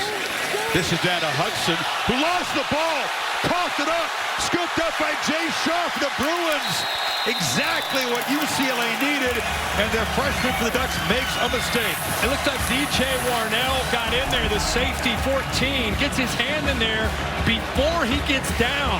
There he is right there. The ball is out well before the knee touches. And UCLA, you're right, Shaw picks it up. That's the break that they needed, and they're in plus territory. Hudson had a problem with that. He fumbled in the red zone in the first half against Cal and has coughed it up with Oregon in charge in this game. Gives UCLA life and a short field now. That's why he just keeps scrapping, keep fighting, been giving up some plays, giving up some big long drives, and this time they catch a break. And they go a little wrinkle here. Look at this formation. You got Charbonnet directly behind the center. Look at the left, behind the left tackle. And Charbonnet, it's a very basic play, right? Left sweep, but a very funky look. Thibodeau there on the stop. Chip keeps it fun. He does. You're right. I mean, it's more of just a look. You know, that try to get the defense to go, okay, they've got a quarterback behind two tight ends, and they got to tackle over. What the heck's going on? They fake the reverse the DTR there. And it's no gain. Exactly. Technically, it's a yard loss. And Charbonnet tries to bounce it. They run after him and grab him after about a yard gain at the 30. You can hear that move again from the defensive line. Let's see if they do it again. They're calling again for themselves to stem pre-snap. One of the backups, the depth really being tested in this defense. Guys that haven't played a ton being asked to step up and make plays. On 3rd and 10. Pressure. Dropped. Thibodeau wrecks this drive again. Thompson Robinson went down hard there, and it's 4th and forever. I'm just shocked they don't have a back or somebody chipping. It's one-on-one. Remember, Alec Anderson went out of the game with an injury, and now he's trying to protect the edge against this guy? I mean, that's one-on-one. I'm surprised after all the talk leading into this game, you wouldn't have a tight end or a back to help out and protect the edge on 3rd down. Wow, so they take the sack, kill the drive, and go out of field goal range. Kayvon Thibodeau, you see why he's high in the draft? Well, you could do that 2-3 times a game. You can get paid a whole lot of money. Well, welcome to They were all out of dollars. Are forever. AT&T's customers are better, including up to iPhone 13. Witness News Mornings. Dramatic look in LA. ESPN College Football on ABC presented by Arby's. Except for the 4th quarter here, UCLA taking that sack, knocked back out of field goal range. Tomorrow morning, Sunday NFL Countdown over on ESPN. Matthew Stafford, Jared Goff giving their thoughts on the offseason trade that saw them switch teams. And then Monday Night Football up in Seattle. The Seahawks host the New Orleans Saints, 8 o'clock, 5 o'clock Pacific. Both shows on the ESPN app. They got the California Love, new tradition here, playing with the lights. Tupac and Dr. Dre, as you well know, Kirk, and they got the 4 fingers in the air here. So trying to bring some energy. It's not quite jump around, but it's their version of it. They need something, right? they need a big play. Well, they changed their mind. They had the punt team out at the end of the 3rd quarter. Now the offense is back on the field. It's 4th and 18. And they better have an eye on number 5. You might want to keep an eye on. He's in the middle here. He's actually, he's moved inside. Thibodeau has had a monster game. This time they block it up. DTR needs a big play downfield. Launches to the end zone, and it's broken up. It was a jump ball looking for Phillips, and well defended by Mikhail Wright. And the Ducks get a stop, and they'll have good field position. Pretty gutsy to leave him one-on-one out there. They kind of a inside, just kind of a slot that works to the outside on a fade deep ball. And it's one-on-one, your best receiver against one of their top players in coverage. Surprised Bill, what do you think of that? When he turned around, he put the hands out and caused some separation. Could have easily supported a DPI call on that. Defensive pass interference not called, so Thibodeau sack backs up UCLA to take a shot at the end zone, but now Oregon's got the ball back up 10 at the 38.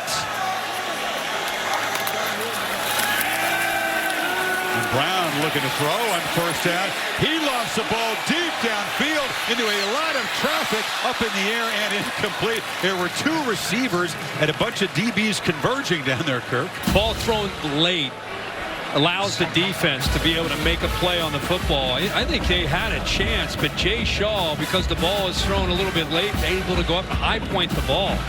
Third-year player, sees it the whole way. He's almost playing as a receiver there, even though he's the DB in coverage, and just easily goes up and knocks it away from Johnny Johnson. You think they had it drawn up there with Pittman and Johnson right together there at the end of the route? There's a lot of traffic. That ends the streak of 10 completions in a row for Brown, who dumps it down to Dye on a screen. He's got blockers, makes a cut. Travis Dye. And a big play down to the 41 of UCLA before DJ Darnell stopped him. Great execution. Good time to call that. They had blitzed the middle linebacker. See the backer come. Now it's just a matter of getting it out there. I thought Travis Dye sold it great. He's showing pass protection and then just releases. It's a lineman out in front of him. Good call there by Joe Moorhead. He continues to call a very aggressive game. They're not sitting on this 10-point lead. No. Downfield shot and then a big play on the screen. Byron Cardwell replaces Dye in the backfield. Goes in motion. Brown's keeping it. Follows his block. Anthony Brown headed for the house. Touchdown, Ducks.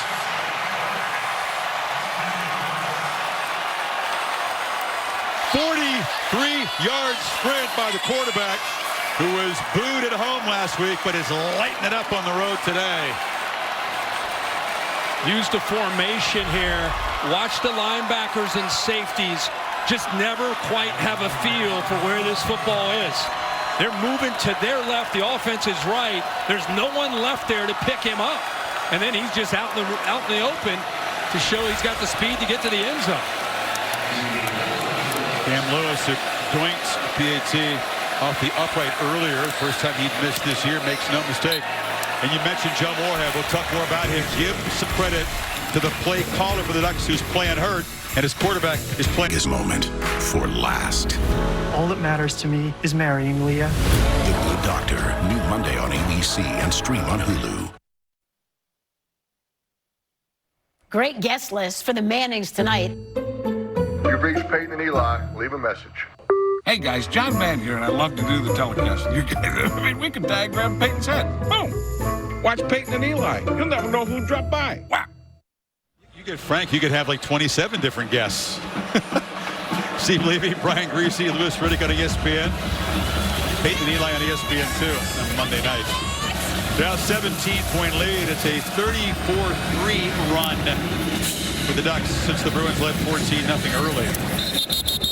And Chip Kelly's offense needs something electric in a hurry. All-State bus, Getty Museum, making the trip out here, the West Coast. What's your All-State celebration moment today? It's got to be in Champaign, Illinois. 9 overtimes. We don't have to all agree with the rule, the new rule of overtime. Stokowski broke his arm in overtime, and Brett Bielema finds a way to win. Actually, an unhappy valley is where that game took place. Yeah. You know, he had challenged his team during the week, made some really strong comments about the team and what he was working with and what he had inherited. A lot of people questioned him whether he should have done that publicly, and man, his team responded. Hey, congrats to the Fighting Illini. Thompson Robinson escaping pressure, trying to make something happen on the run, fires the sideline, and the catch is made. Chase Cota came back to the football. It's a first down across the 35. Play-by-play, Dorian Thompson-Robinson. Long way to go to get back into this game, but here his athletic ability extends, and then the accuracy. You love to see Cota, who was on a route downfield, work back down that sideline back to his quarterback. Charbonnet the back, and the throw is behind Phillips. You're right, you gotta be mindful, Kirk. You can't get 17 back here, as you said, play-by-play, but there is some urgency. You really don't want to take 4 or 5 minutes on a drive at this point. No, and you know, as we've seen throughout this ball game, Chip Kelly with their up-tempo approach, they can crank it in a hurry. They need a couple first downs here to kind of get that going. Thibodeau to the left side of the defensive line.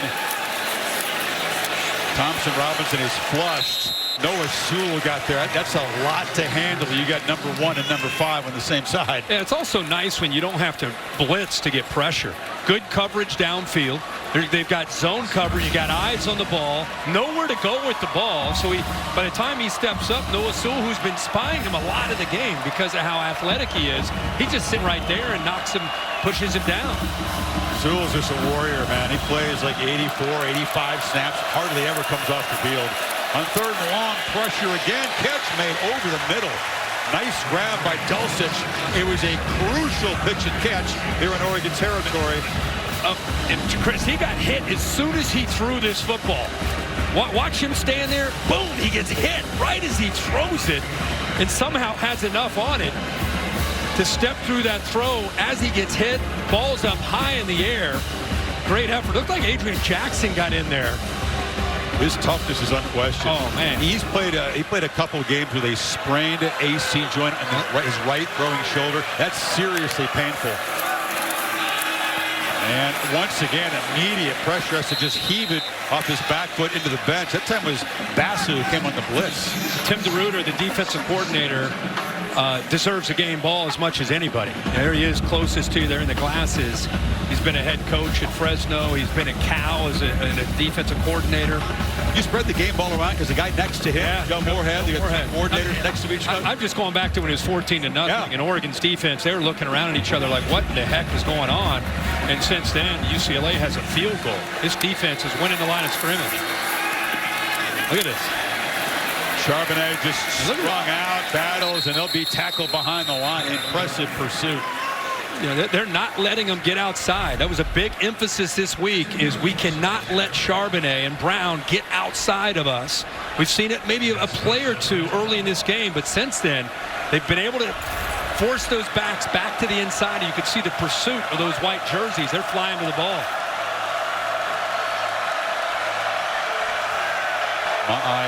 Involved. He's got to breathe it now. They bring in fresh bodies. Thibodeau trying to affect things. And the ball is out and complete to Phillips. But once again, he's under heavy pressure. Knocked down on the field, paying the price for the... I mean, that is as big as it gets right there. This is a fadeaway jumper. Watch him back away. These are the drills you do. Step away from trouble, step away. Off his back foot, falling back, and throw an absolute dime, perfect throw off your back foot with a big fella Dorless in your face, right to your receiver, Phillips. Got 17 on 3rd and 12. Now on 1st down, taking a heave for the end zone. No chance to make a play. Mikhail Wright was covering Allen. That was uncatchable anyway. And Mikhail Wright, too. Confident corner who likes to live on an island, not afraid to get a little handsy. He's going to get handsy with you. Bill talked about it earlier. He could have been called maybe for a pass interference, but that ball was uncatchable. Well, he was called for offensive hold against Stanford that allowed him untimed down. Yeah. Tied the game and forced overtime. Yep. Eventually lost. Ducks fans will forever believe that was a bad call. But you're right. He kind of is. He's aggressive. He's on the edge a lot. Yeah. Empty backfield again. DTR gets it out, and catch is made there by Cota, who's been involved on this drive. Sets up a 3rd down and manageable now. It's not desperation mode, but this is a drive you need 7 points. And no matter what happens, it's 4 down territory. The whole drive's been 4 down territory with Chip Kelly. So he's got it. They need, with getting close to 11 minutes to go in this game and down 17, they've got to put the ball in the end zone. I agree. They've moved it pretty quickly. Just 2.5 minutes in the drive so far. Now can they cash in the red zone without spending too much time? Thompson Robinson over the middle, threw it into traffic. No flag. Ball broken up by Steve Stevens. Wow. I thought he got there early.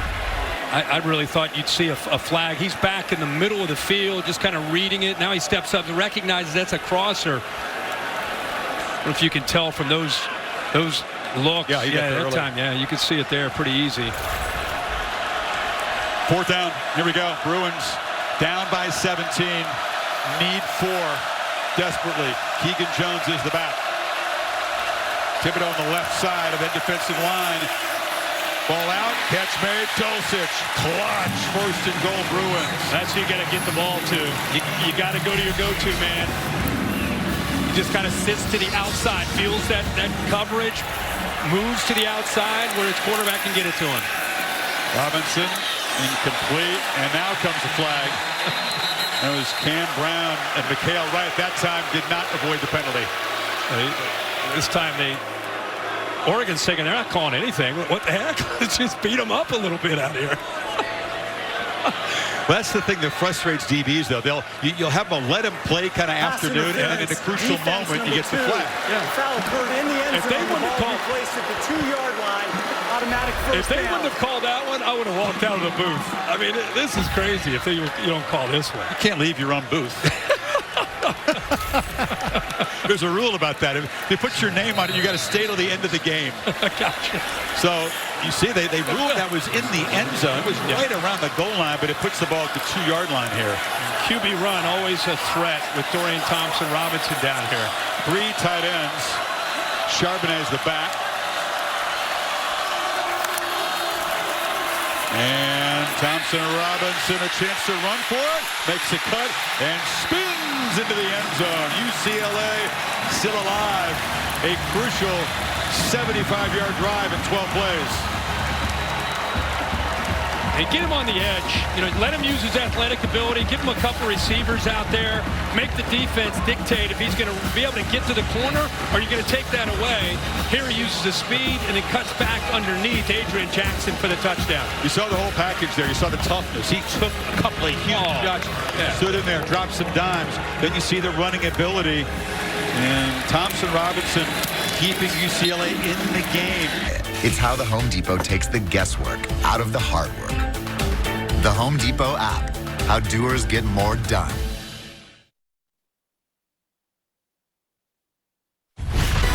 College football on ABC is presented by Arby's. We have the means. Entertaining one here at the Rose Bowl. Flying above this beautiful stadium on a cloudy day. Goodyear Blimp providing aerial coverage with you every mile on the road to greatness. Goodyear, more driven. Prime time on ABC. The Buckeyes, ranked number 5. Visits Bloomington, Indiana.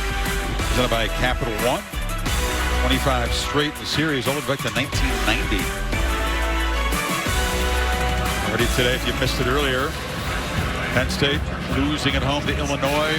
Potential peek ahead because Nittany Lions go to Columbus next Saturday night. Right. All these ranked versus unranked, you're thinking, oh, it's a ho-hum Saturday. We turn on those noon games. Illinois is battling Penn State. Kansas was up big on Oklahoma early. That was a real scare for the Sooners. They were able to come back and win it.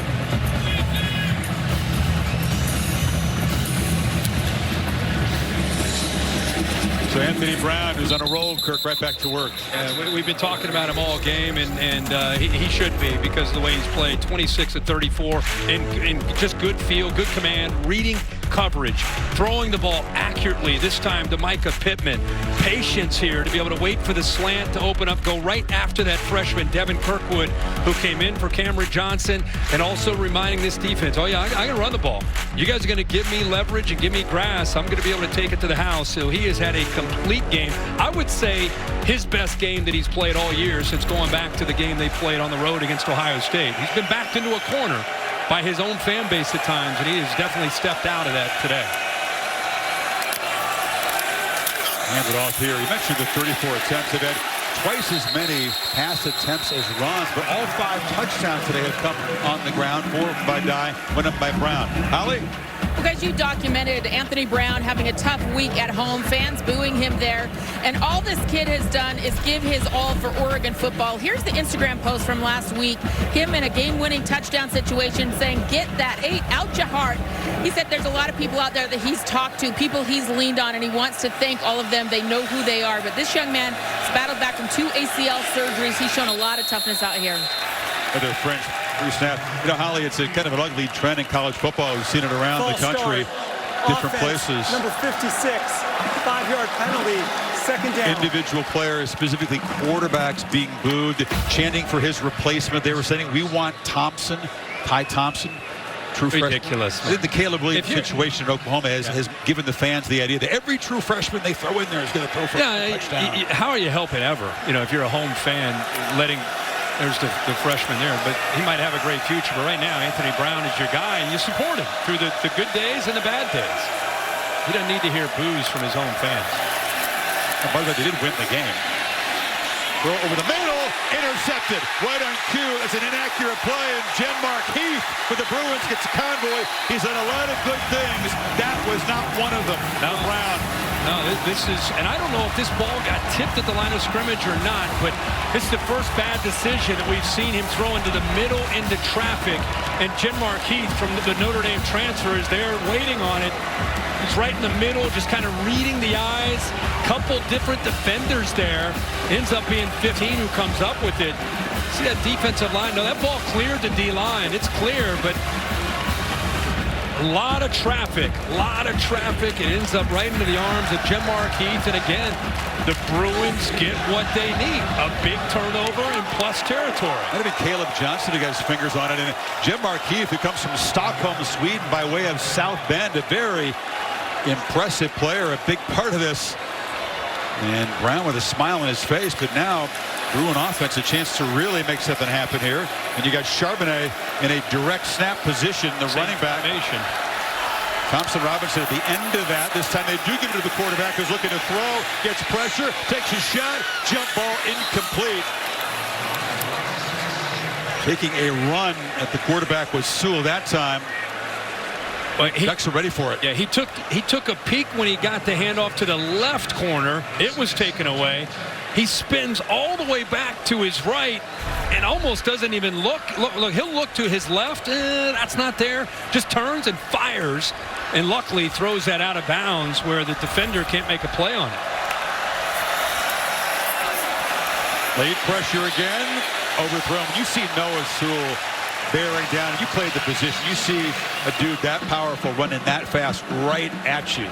Like to stand in and try to make a throw there. Yeah, and he's done that. Is what's that last series when they were down 34-17, 2 or 3 different times he took those hits from guys like Noah Sewell. But he's 255-pound little linebacker. He moves quickly. Moves very fast. And arrives in a bad mood. Just like that, it's 3rd and 10. Ducks fans in that end of the Rose Bowl making some noise.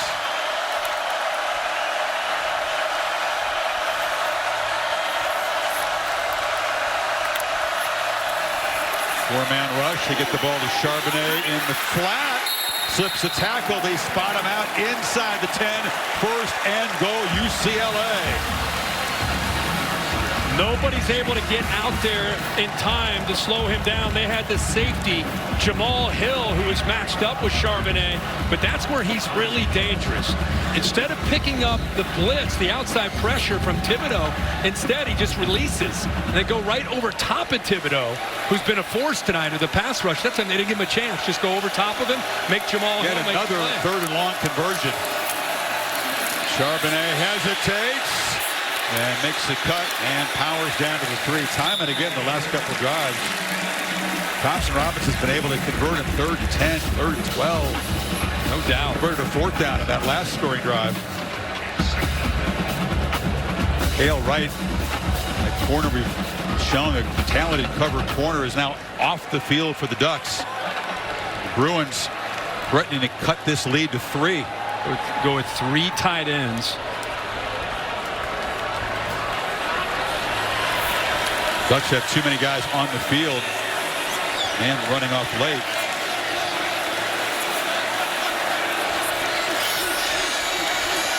Play clock at 2. Got to hurry here. Some confusion or just a funky look on the option pitch. Charbonnet is going to be tackled for a loss by Dante Manning off the edge. They'll sometimes do that and try to make the defense think he's coming down and then try to get outside of him. That's an intentional look to be able to try to get it outside. They just have too many numbers. I mean, you got 3 different Oregon defenders that are out there. The young freshman Manning does a good job of being out in position. Now he's down. Freshman from Kansas City. Part of that recruiting class that's highly touted for Oregon. Mario Cristobal getting players from all over the country. When Oregon calls or DMs you, whatever method they use. For all you are. Mission! The Bachelorette, new Tuesday on ABC.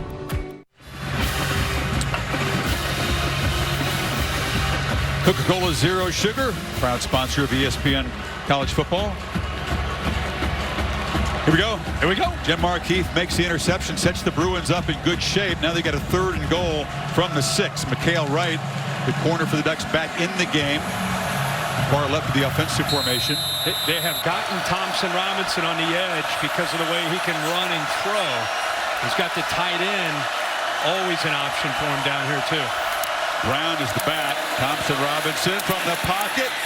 And a flag comes in. Nobody in the vicinity.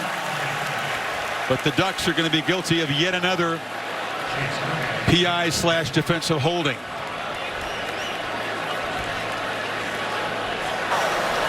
Holding, defense, number 0. Half the distance to the goal. Automatic first down. It's DJ James. You don't see an argument there. The bottom. Oh, great route there by Chase Cota. Moved in and then came back out on like a whip route. Got his arm around him quickly. Again, it's not called 100% consistently. Can we say that? Free tight end look and knocked down at the 1-yard line. Here's Brown. So UCLA, given the short field, chance to get back within 3 points. Game of runs. Huge momentum swings. 34-3 run by the Ducks. UCLA looks to be in deep trouble. Responded. Defense for the takeaway. 2nd and goal.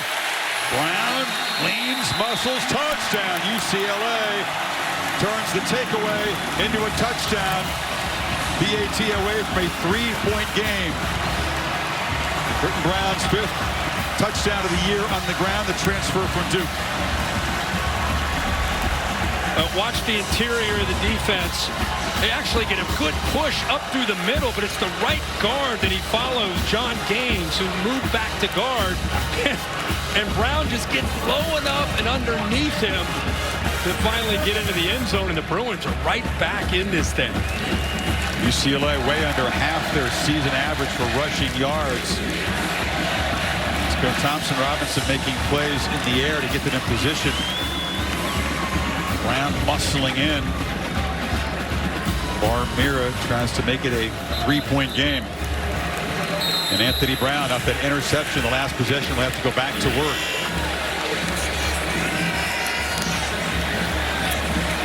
Ducks fans have seen this before. Oregon seems to know only the hard way, and they'll have to try to protect the lead one more time. Jen-Mark with the takeaway. Seriously? One up the power of liquid, one up the toughest stains. Any further questions? One up the power of liquid with Tide Pods Ultra Oxy. Ducks dominate the middle of this game. Bruins scored the first 14, and now the last 14 points have cut it to 3. 6:34 to play. Thompson Robinson and that Bruin offense clutch. Your 2 touchdown drives, and Anthony Brown's going to have to respond, Kirk, after just his 2nd pick of the season. Done a lot of things right. Yeah, Oregon has hands came in. Kelly not thinking about an onside kick. And Wright just lets it go in the end zone. So here are the rankings brought to you by Chick-fil-A. This is the AP poll. We talked earlier about Penn State, number 7, losing in, that is not a typo, 9 overtimes with the new format. Bama, big favorites over Tennessee tonight. Ohio State on the road. Spartans and the Wolverines, that's going to be a collision in East Lansing next Saturday. And the Ducks, the only ranked team in Pac-12, trying to hang on for dear life. Joe Moorhead, you've called an aggressive game. You put the ball in the hands of your quarterback. Got to go back to that. You got to continue to go with who have you been despite that interception. You got to continue to rely on Anthony Brown and his decision making. They keep it. Brown has the edge. Flashes the speed. And is tackled in UCLA territory. That'll feel good for a quarterback who just comes off a pick. Yeah, watch how you get it. Right here's the read. He collapses down. The defender gets to the outside, but he gets blocked. So it's UCLA is trying to dictate. We want the ball in the hands of Anthony Brown, not Travis Dye, but a really good job of picking up the block on that outside linebacker. You got 28 yards. Now, do you play with warp speed here, or do you work the clock a little bit? They got to the line in a hurry. They're letting the play clock run down now, which is a sensible thing to do.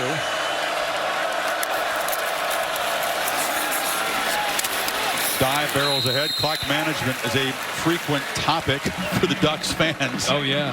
I mean, you're not going to sit there and milk it down to 5, 4, 3, 2, 1, but you're obviously not in a big rush at all. But you don't want to lose the aggressive personality of who Mario Cristobal is. No, but they've had the lead in the ball against Ohio State. Yeah. They had to hold on. They had to stop a couple of Buckeye drives. Yep. Had the lead in the ball against Stanford. It seemed impossible they could lose that game. You see Caleb Johnson on the field, but they did in overtime eventually. Had the lead against Cal, but had to hang on for dear life in a game that was eerily reminiscent to the Stanford loss. And if they can't add to the lead here, it'd be a similar position. But they look at Johnson. Let's go back to Kevin Nagani for an update. Hey, Kevin. Yes, let's go to Ames. You guys had that list there of some of the upsets in the top 10. A second one going down here. This is Oklahoma State. That defense, they cannot stop Breece Hall here, Boog. That's the Breece Hall we've been waiting to see all year. The physical up front offensive line from Iowa State. Controversy here on 4th and 2. Does he get it? Bad spot. I think it was a bad spot, Kev. And the Cyclones, not an upset. They knock off the number 8 team in the country. They were favored by 7, but they stormed the field because, you know what? Let's celebrate. It's college football. C.J. Stroud getting ready to show out under the lights. Ohio State on the road against Indiana. That game just over 40 minutes away. Back to you. They always feel like underdogs, the Cyclones fans. Storm the field as a touchdown favorite. And the Pokes are unbeaten no more. On 2nd and 5, Brown to Pittman in heavy traffic. He turns it back in and is tackled about a yard short of Archer at the 38. Again, he has a screen dialed up both ways, just based on the numbers and where he feels like he has a better chance. Gets the ball out to Pittman in a hurry with a couple linemen in front of him. UCLA keeps him just short of that first down marker. Ducks another 3rd and short. They've been on a roll. They've converted 6 third downs in a row after failing in their first 2. Working that clock down.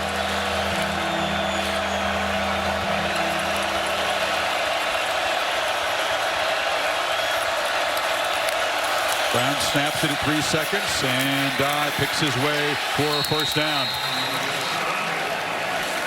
It worked out very well to continue to chew on some clock as they get closer to threatening position. Oregon fans just hoping that extra point that Lewis doinked off the upright does not come into play here. Absolutely.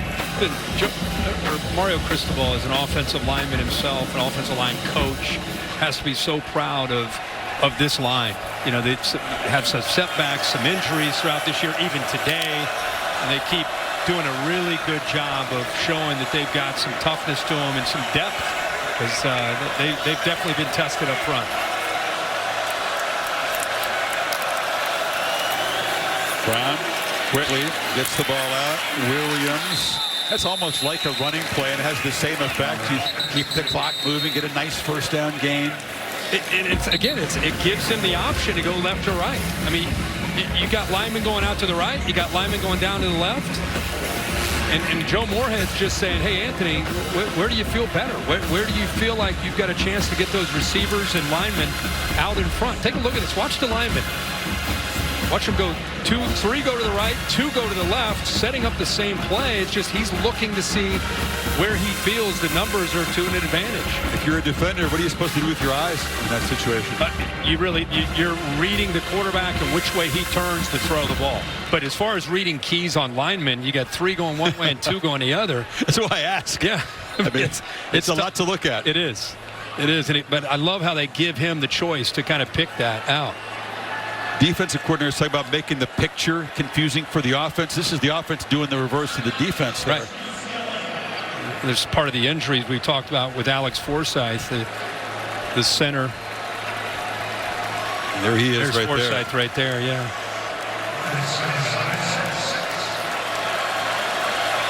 Crutches there was backup Jackson Powers Johnson, who went out earlier. Two top centers, so they moved the guard Ryan Walk inside from guard to center.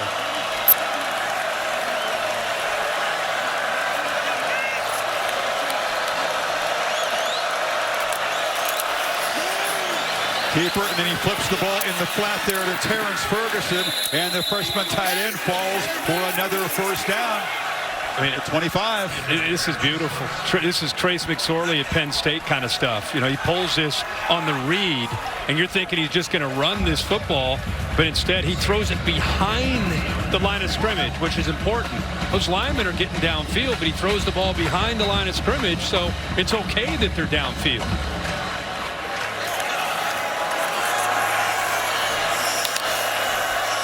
A variety of different formations and looks from Joe Moorhead.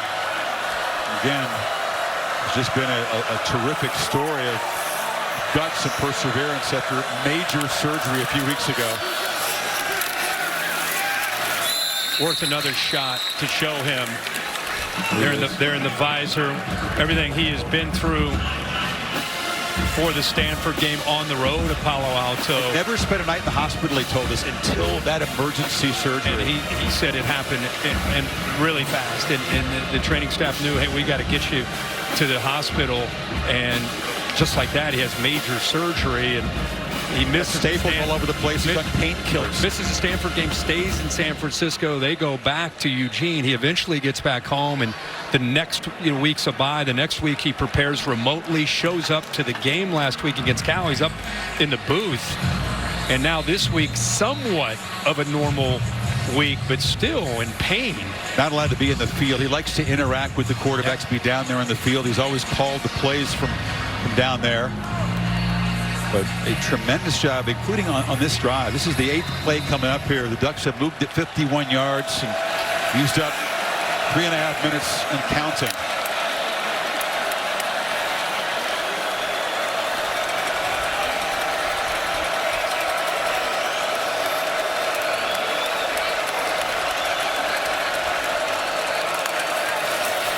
From the pocket, launching to the end zone, intercepted.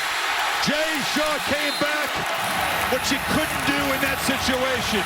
Anthony Brown took a shot at the end zone. The Bruins with another pick and the football back. This is throwing up and hoping. At this point right here, before he throws this, he puts the ball up, and I don't know if he thought Shaw was dropping that far back, but he just put it up. And watch one in blue. He's sitting there back, waiting. Third-year guy. I don't know if he baited him there, but I'm not sure what Anthony Brown saw for a guy that's played so well in the fourth quarter. And by the way, it's been by far his best quarter all year when he's played his best football. We see his 2 interceptions, and that one especially was just put it up in the air and hope that the play is going to work out. And Jay Shaw makes him pay for it. And the Bruins, again, the defense gets him the ball back.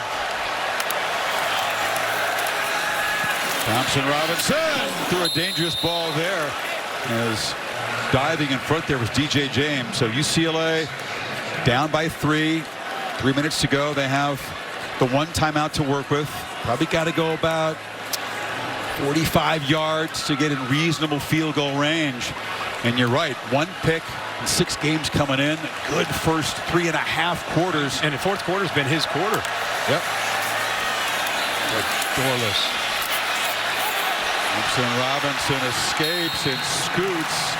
He's going to be out near the 30. 3rd and 2 coming up. Let's pay attention to what he just did. He just stiff-armed Noah Sewell, number 1, the big linebacker. He steps up, gets away from Borles and Thibodeau. He took on their 3 best players on that 1 play. 3, 5, stiff-armed the 1 on 1 play.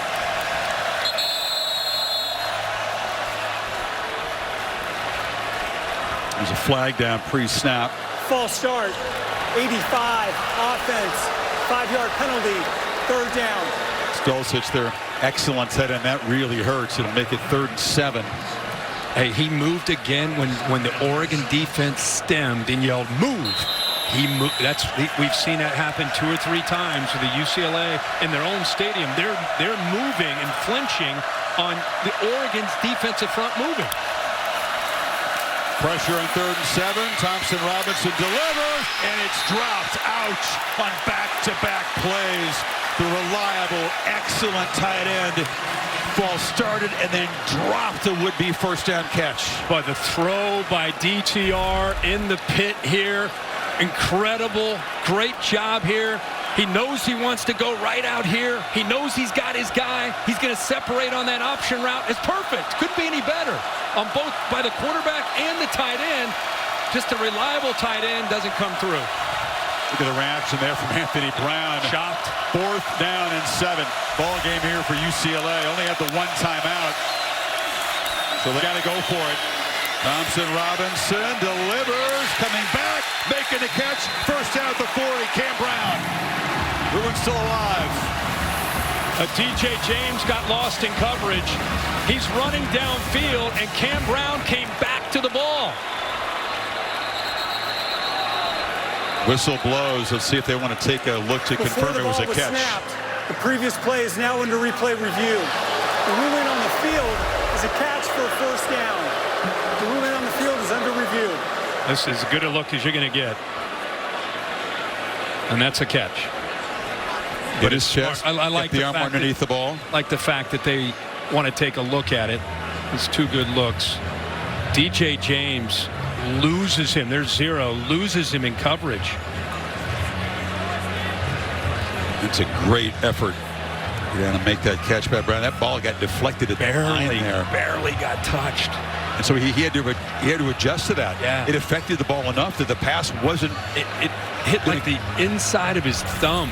That when he tried to bat the ball down. That's how close. You're talking about centimeters, millimeters from knocking that ball away. And basically the game being over. With only 1 timeout, they can't. UCLA that's ball game. Wouldn't have got the ball back. So centimeters, as you said, and then a great adjustment after the ball was deflected. The ruling on the field is confirmed. It's a catch. It's a first down for UCLA. Man, here we go again. We talked about this is the plot line all year long. This Duck defense on the field trying to protect the lead. Offense gaining momentum. Only a field goal needed to tie this up and force overtime. You know, Chip's not thinking field goal. His mentality, he's thinking. I agree with you. You know, he's still 61 yards from the end zone. Thompson Robinson, he was looking downfield, wanted to get a big chunk, pulls it down and gains about 6 there. Tackled by Jackson. Good job by Alec Anderson there against Thibodeau. Gaines helping him out late, but by him going so wide, it gave him a nice lane to step up into. Duck defense trying to get organized. They flip it off underneath. Charbonnet makes the catch, and he's knocked out. Another first down right at midfield. They've been going to him into the boundary quite a bit here, and a lot of it has to do with whether it's a safety or a linebacker. It's a long way for them to try to catch up to him in man-to-man coverage.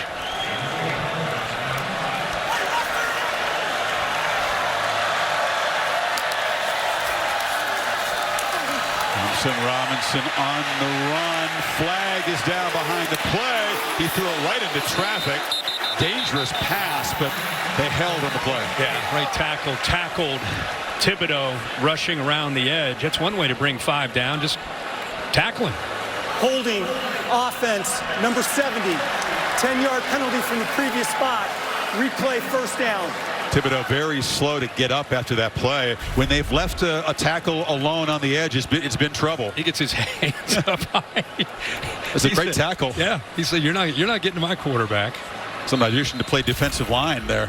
Boy, Thibodeau playing with a lot of heart these last few weeks. High ankle sprain. They thought they may miss him for 4 weeks. He was chomping at the bit to get back into missed the Ohio State game. Just wanted to get back in, and such a presence out there. 2 sacks away today for number 5. Pressure again. Got right at the quarterback and forced that incompletion. He's down in the field again. You said it, man. He is, and the quarterback is down hurt too. Thompson Robinson took that hit. Thibodeau able to get up. Well, I think I think Williams, 91, who's a big man. You had Thibodeau on the outside. You had Williams coming into his face. You're just right into the front. Watch him right into the middle of the interior. Right there. Well, I think, it's a combination of the two. Again, there's no help for the tackle on this play. He's out there alone against a world-class pass rusher with unbelievable get-off. Thompson Robinson, we talked about his toughness. That it looks like he's favoring that right shoulder, which was the injury earlier in the season. How about this? Ethan Garbers, his brother plays for Cal and had a chance to beat the Ducks last week. The freshman from Newport Beach coming in stone cold here. Looking at his eyes and how competitive he is, he maybe goes out for a play and gets back in. But I know Chip, talking to him yesterday, he's really excited about Garbers and what he can be. He thinks he'll be the guy. And it's once DTR moves on, he'll be the guy. Well, he actually goes into the tent.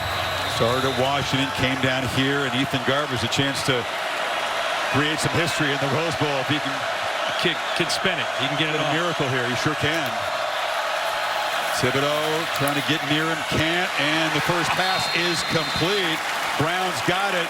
It's back into Oregon territory. They got to hurry here. It's 3rd down and long. By the way, he gets hit right as he throws it. First play, he's been on the sidelines the whole game. Comes in, makes that throw. They try to come after him again. Stands up, delivers into traffic. Dosich was there, hadn't really turned, and now it's 4th down and 8.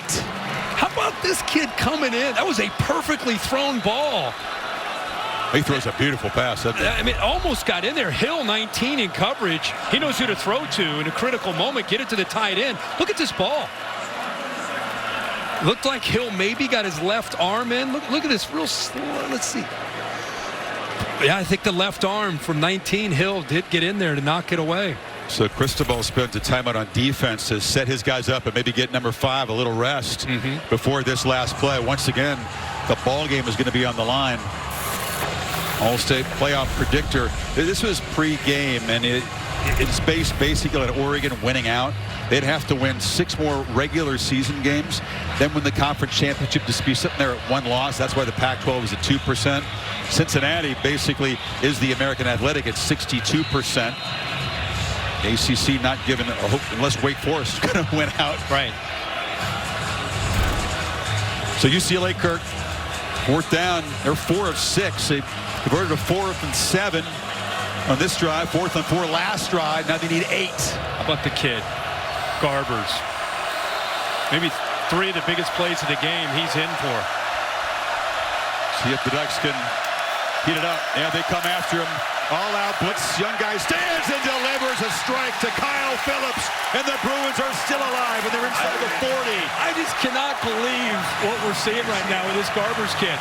Steps in, has been watching for 3.5 hours and makes these throws. They come after him again. This time the pressure is picked up, and the throw is airmailed into the bench. Explain what that's like to be over there thinking the last thing in the world I'm going to step in and have to try to win. It really comes back to your week that you put in. You know, this is the throw on that 4th down. Gives his guy Phillips a perfect chance, but the tough part is staying mentally sharp during the game. So just in case, you got to be getting mental reps so you go thrown into the game. You have a feel for coverage, have a feel for the timing, which Garbers has done a great job of.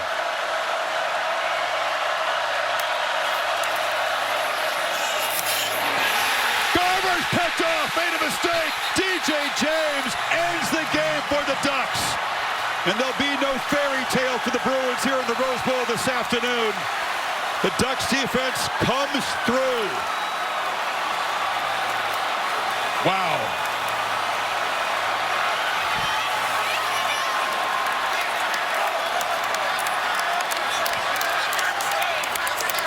Anthony Brown bailed out after the last couple of picks. The Oregon defense saves the day as they have for the 3rd time in 4 games like this year. Yeah, and Chris, what I want you to watch here is how he telegraphs the throw. He is staring down the receiver, which allowed James to know to jump the route. And that's part of his youth and just the excitement of trying to get the ball out, but staring it down allows James to anticipate the throw and eventually step in front of it. You can't script this stuff, Kirk. You know, James is the guy who was beaten by Elijah Higgins for the touchdown at Stanford. He got beaten that jump ball. To step in and make this play, to seal the win. Yep. His second pick of the game. See the eyes? You're right. See the eyes there. He just telegraphed, hey, I'm going to get the ball out fast. James kind of sitting there waiting. The out cut, jumps it, makes the huge play. And that's it, the kneel down for Anthony Brown. This game didn't disappoint. Tremendous runs back and forth, momentum swings. It's a nice hug there. Thibodeau gave everything. I mean, had a career game in a big stage. Travis Dye, 4 touchdowns. And Oregon, because of an earlier missed PAT, had to make a stand there. And the Ducks continue dominance over UCLA and get to 6-1. Get down to Holly Rowe.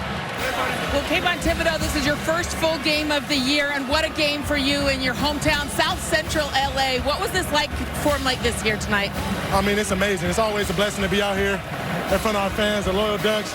The team, they drew up a great fucking scheme. Coach DeRuiter, Coach Cristobal, they called a great game, and we were just able to let it fly and play. You were fighting through a lot. You've got the elbow brace. You got your ankle taped. How were you able to keep fighting and make such a difference and wreck this game? It's the guys next to me, man. They give me the strength. They give me the power. I mean, just being on a team like this, we know things are going to happen.